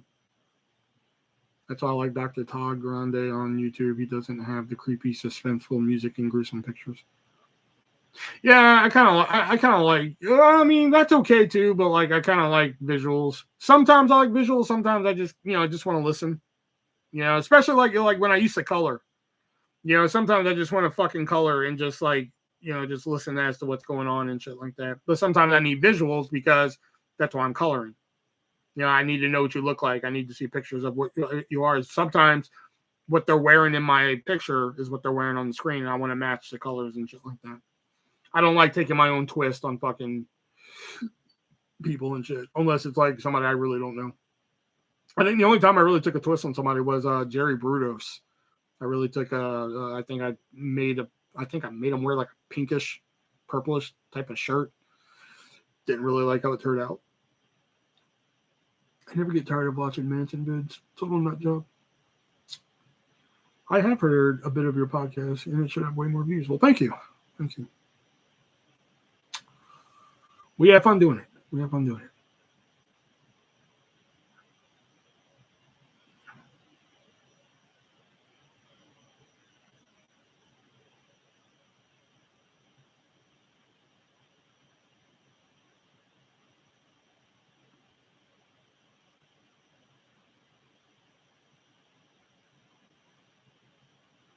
So, Dave, you can either do it now or when we get off tonight, but I implore you to go over there and leave us some questions for the next episode. Doesn't have to be wrestling related. You can leave whatever kind of questions you want. With Charles Manson, some of it is an act. He knows what he's doing is very manipulative. The only fucking person who was in prison for never killing anybody, Charles Manson.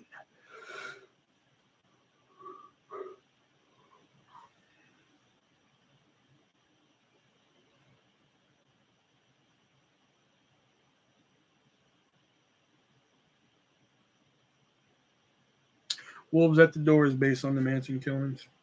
I thought Once Upon a Time was based on the Manson killings until I read what happened in that fucking movie. I was like, wait a minute, I thought this was about Charles Manson. And I read what happened. I'm like, what the fuck is this bullshit?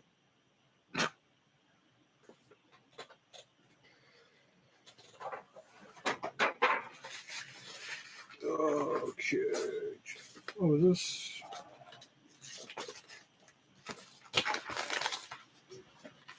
I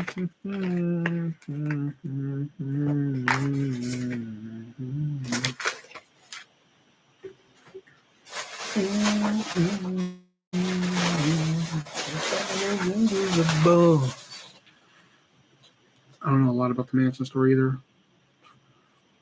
I'll shorten it up for you. He talked a bunch of people into going to kill Roman Polanski's girlfriend. There you go. The end. Didn't Charlie chop off some dude's ear off? I believe he did. Firefighter family, the obvious nod and wink towards the Manson family. Oh, is it? Really? I honestly didn't catch that. Like I said, I always looked at the Firefly family as more of a nod to the Texas Chainsaw family.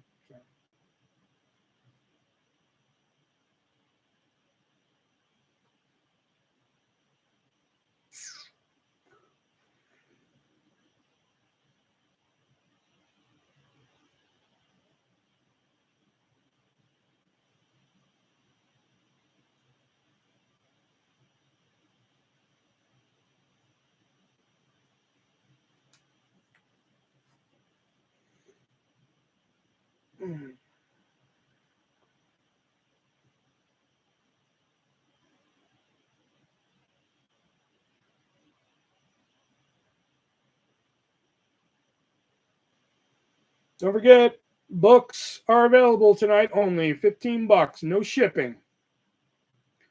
8x10's are available. $7 tonight, no shipping.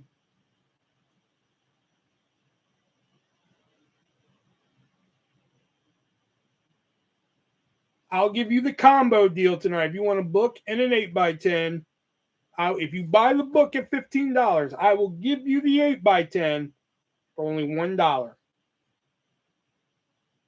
$1. So $18. No, wait, that's wrong. $16. I'm sorry, I don't math very well.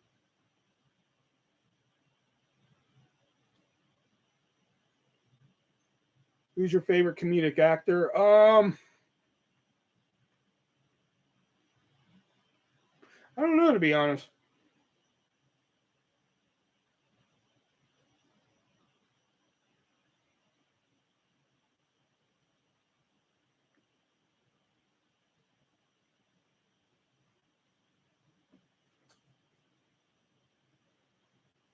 I don't know. I guess David Spade. I really like David Spade.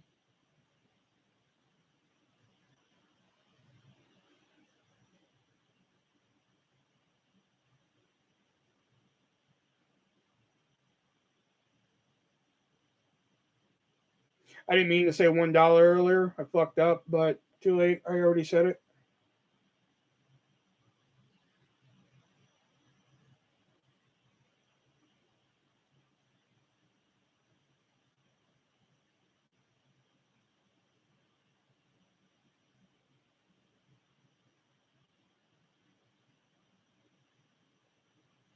David Spade is on TikTok now. Your dad's on TikTok, and that's eerie.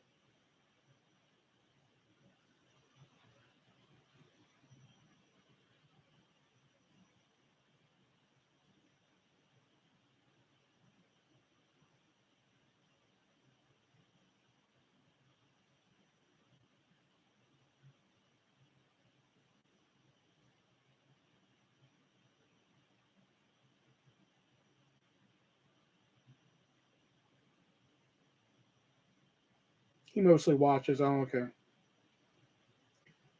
The 2003 remake was cool, but the OG is just crap. Oh, okay. I was like, what are we talking about?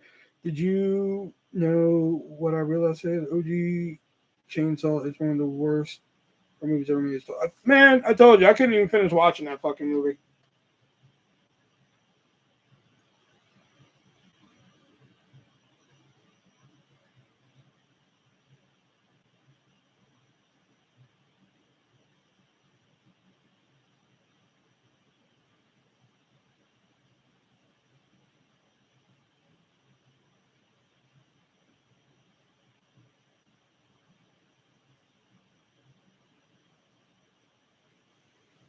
Would you ever want to try wrestling yourself? I have one time.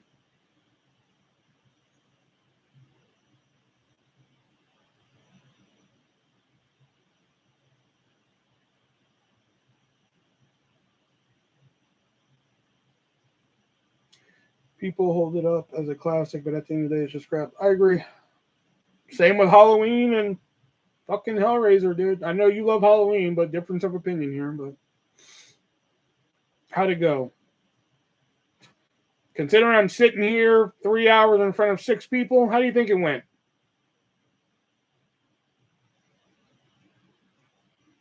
It went fantastic.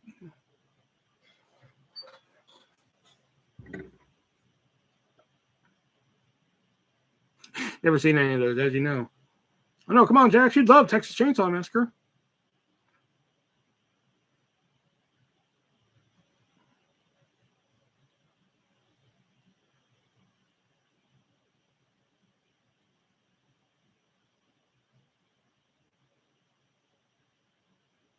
I went to Red Belt in karate in 1990.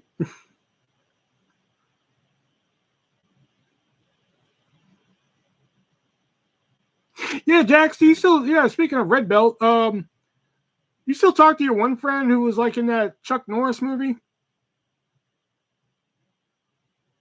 He said he got cut out of the Chuck Norris movie.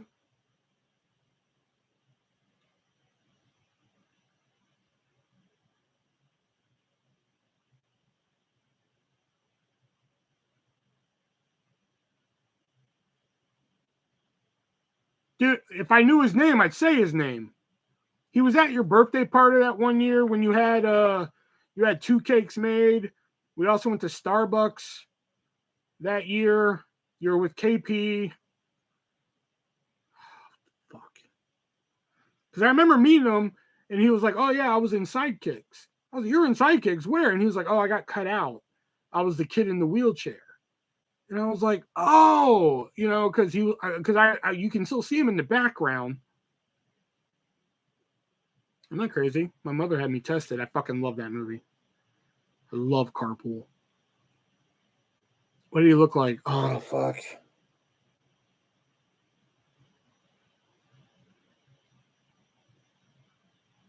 I don't remember. Forget I asked. Most Chuck Norris movies don't hold up. Big Bang. What?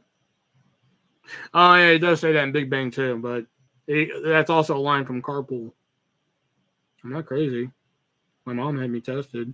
Well, you obviously cheated. Okay, sorry. No, you're fine. I just knew that we weren't going to get anywhere. So that's why I was like, forget it. Forget I asked.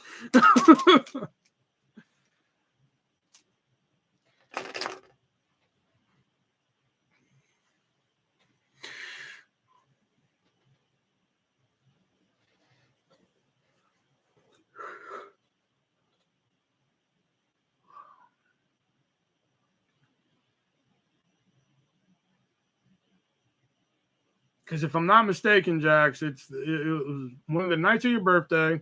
You had 2 cakes. We went to Starbucks. They also had the new James Blunt CD, and you begged KP to buy it for you, and he did. Then we hung out at Starbucks for a while. That guy was there. I got talking to him, told me about Sidekicks. Then we left, and one of the cakes fell over in the car. That's all I remember from that night. If you ever want to make your way through birthday picture, if it pops up. God, did we even? He wasn't at the party that night. He was at He showed up at Starbucks, but he wasn't at the party. Jax, if I knew his name, I would tell you if I knew his name.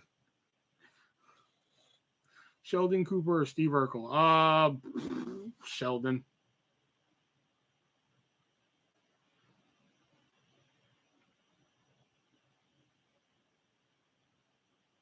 I don't know his name. I did my best.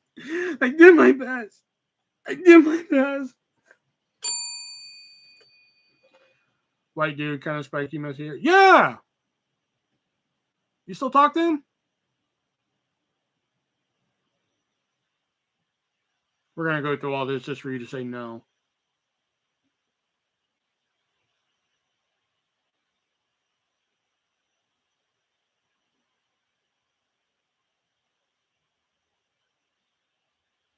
I know Norris beat Lee, but didn't. No, I knew it. I knew we were gonna go through it just for you to say nope. Don't talk to him.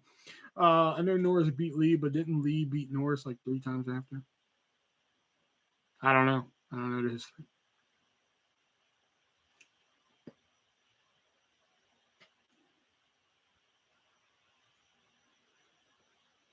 I knew it. I knew we were going to take this long, windy road to get to you remembering him. Just to be like, nope, don't talk to him.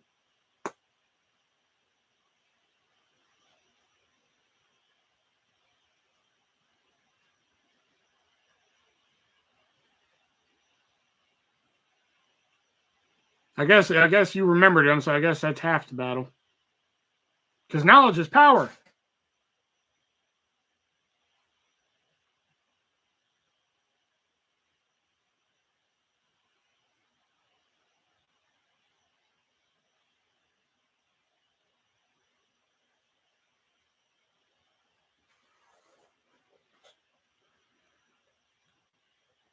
I wonder what happened to him now, though. Will should get Chuck Norris's autograph. Stop. I don't want Chuck Norris's autograph. I have a list of autographs that I want to get, and then once I get those autographs, that's it. I'm done collecting autographs.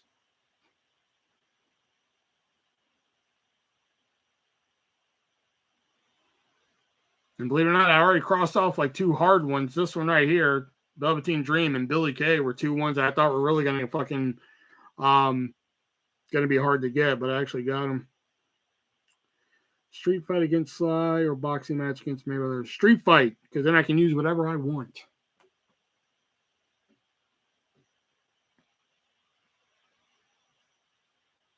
Yeah, but then he can use whatever he wants. Yeah, I'll figure it out. Do you got Undertakers? No. No, he's like a $250 autograph. Fuck it. I don't care that much. The most expensive autograph I own is a $75 autograph of Carmella. And that's only because it's on canvas. It's not like on paper, right? It's on fucking canvas.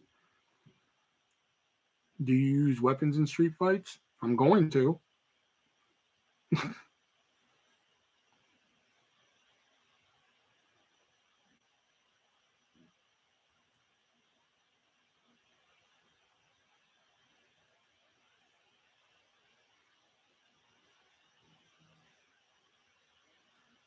Bad idea. Yeah, whatever.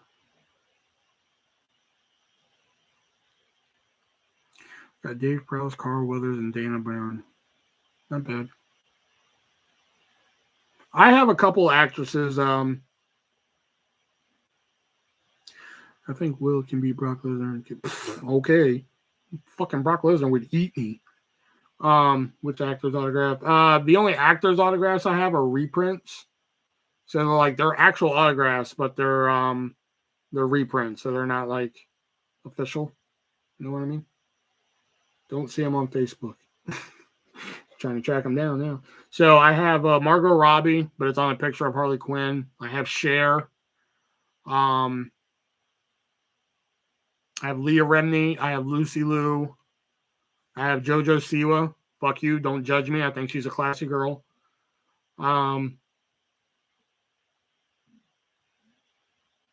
Tina Fey.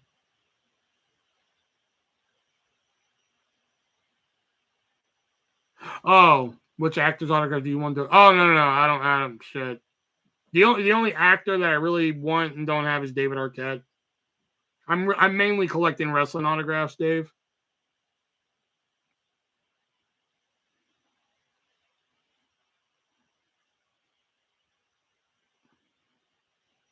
No, most reprints, Jason. If you just here, I know I have a guy on Yeah, but it's a reprint. So like it's an official, it's like a real autograph, but the picture's reprinted, so it's not the original photo. That's a better way of explaining it than I did the first time. Let me see if my guy is still. Yeah, here we go. He's still. Can I copy this or something? Oh, this Kaylee Kuko looks pretty good. Damn. Okay. All right, focus. Here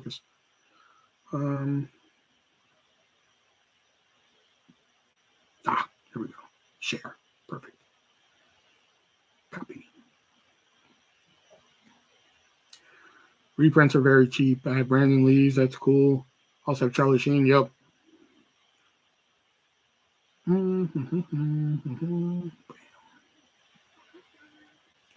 So this is the guy I usually buy from on eBay when I was buying from him and shit. His reprints are pretty cheap. Sometimes he'll even do like buy 3 get 1 free, or buy 2 get 1 free, or something like that. That's usually where I buy my reprints from.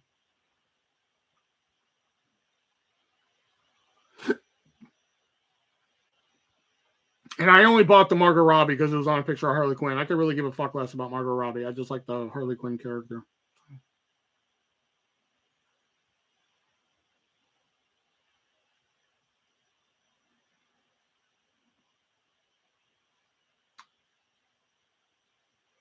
Hey, JC.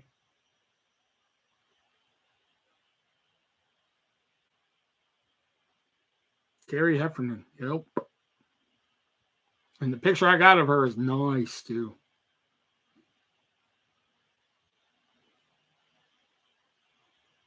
Like I said, the ones I got I got Lucy Liu, Leah Remini, Cher, Tina Fey, JoJo Siwa.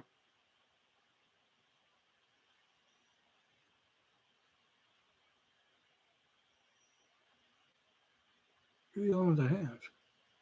I have a couple others. Oh, I have an official one. This is an official one. I have an adult star. Because like she has like a thing where like if you send her something from her Amazon wish list, she'll send you like an autograph. So like I did that. I'd rather not say who it is, then y'all know the kinky stuff I'm into. I like the Scientology show, but I fell behind on the episodes.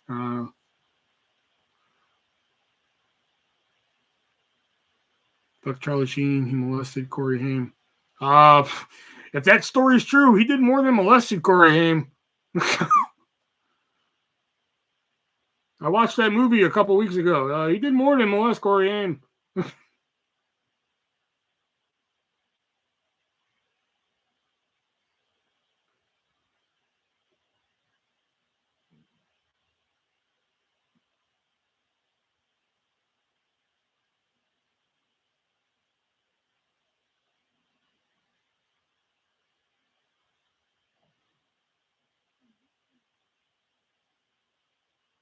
How do you know, Richard? You weren't there.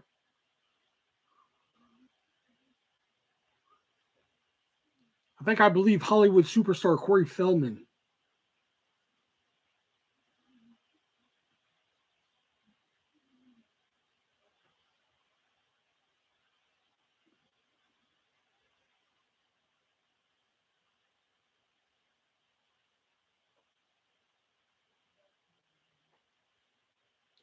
It happened. Charlie's a sicko. Shot one of his girlfriends in the leg, too.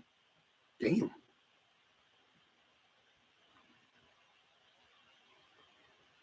£10 of shit. You will not disrespect Corey Feldman. That is one.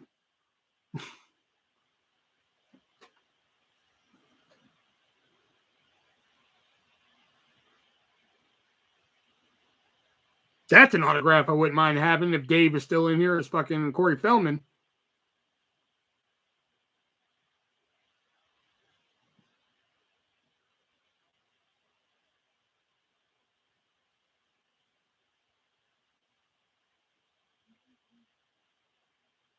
Well, much like the podcast, that bell right there signifies the end of the live here tonight. Like Will said, I wasn't there. So it is 11 o'clock. I've given you guys like 3.5 hours of content. Didn't make one nickel, but you know, whatever. Movie chat. Charlie is the guy who HIV from the world is a guy who HIV from the world for 10 years. Imagine. Oh, who hid HIV. Hid he had HIV from the world for 10 years. Imagine what else he's had. Okay, I get it. All right. If you guys want a copy of my book, Stories No One Asked For, tonight only, $15 free shipping. If you guys want an 8x10, $7 free shipping tonight only. Don't ask me tomorrow for it. Tomorrow goes back to regular prices. Venmo, PayPal, Cash App in the description. If you don't leave an address, I just take it as a nice donation. Which thank you. Check out all the sponsors in the description down below. Is that it? Amazon wish list. If you guys want to see me unbox something, it's been a while since anybody sent something from the Amazon wish list. So if you guys want to send something over, that'd be fantastic. It's been a while since I did that. You know, and please, I implore you, before I go, wait, before anybody goes, nobody leave. No, nobody's leaving this good old fashioned fun. Hell no. All right. Before anybody leaves, I implore you all. Doesn't even have to be wrestling related. Go over to the podcast. All right. The Three-Way Dance Wrestling Podcast, episode 21. Leave me, Nick, and Shelby some questions to answer on the next episode. As much as we love Stug and Andrew, it's been Stug and Andrew for like the last 2 months. So go over, leave us some questions at Christmas vacation. Yep, you got it. Go over there, leave us some questions, and we will answer them on next week's episode. So until then, remember, guys, hookers don't take coupons, and be breezy.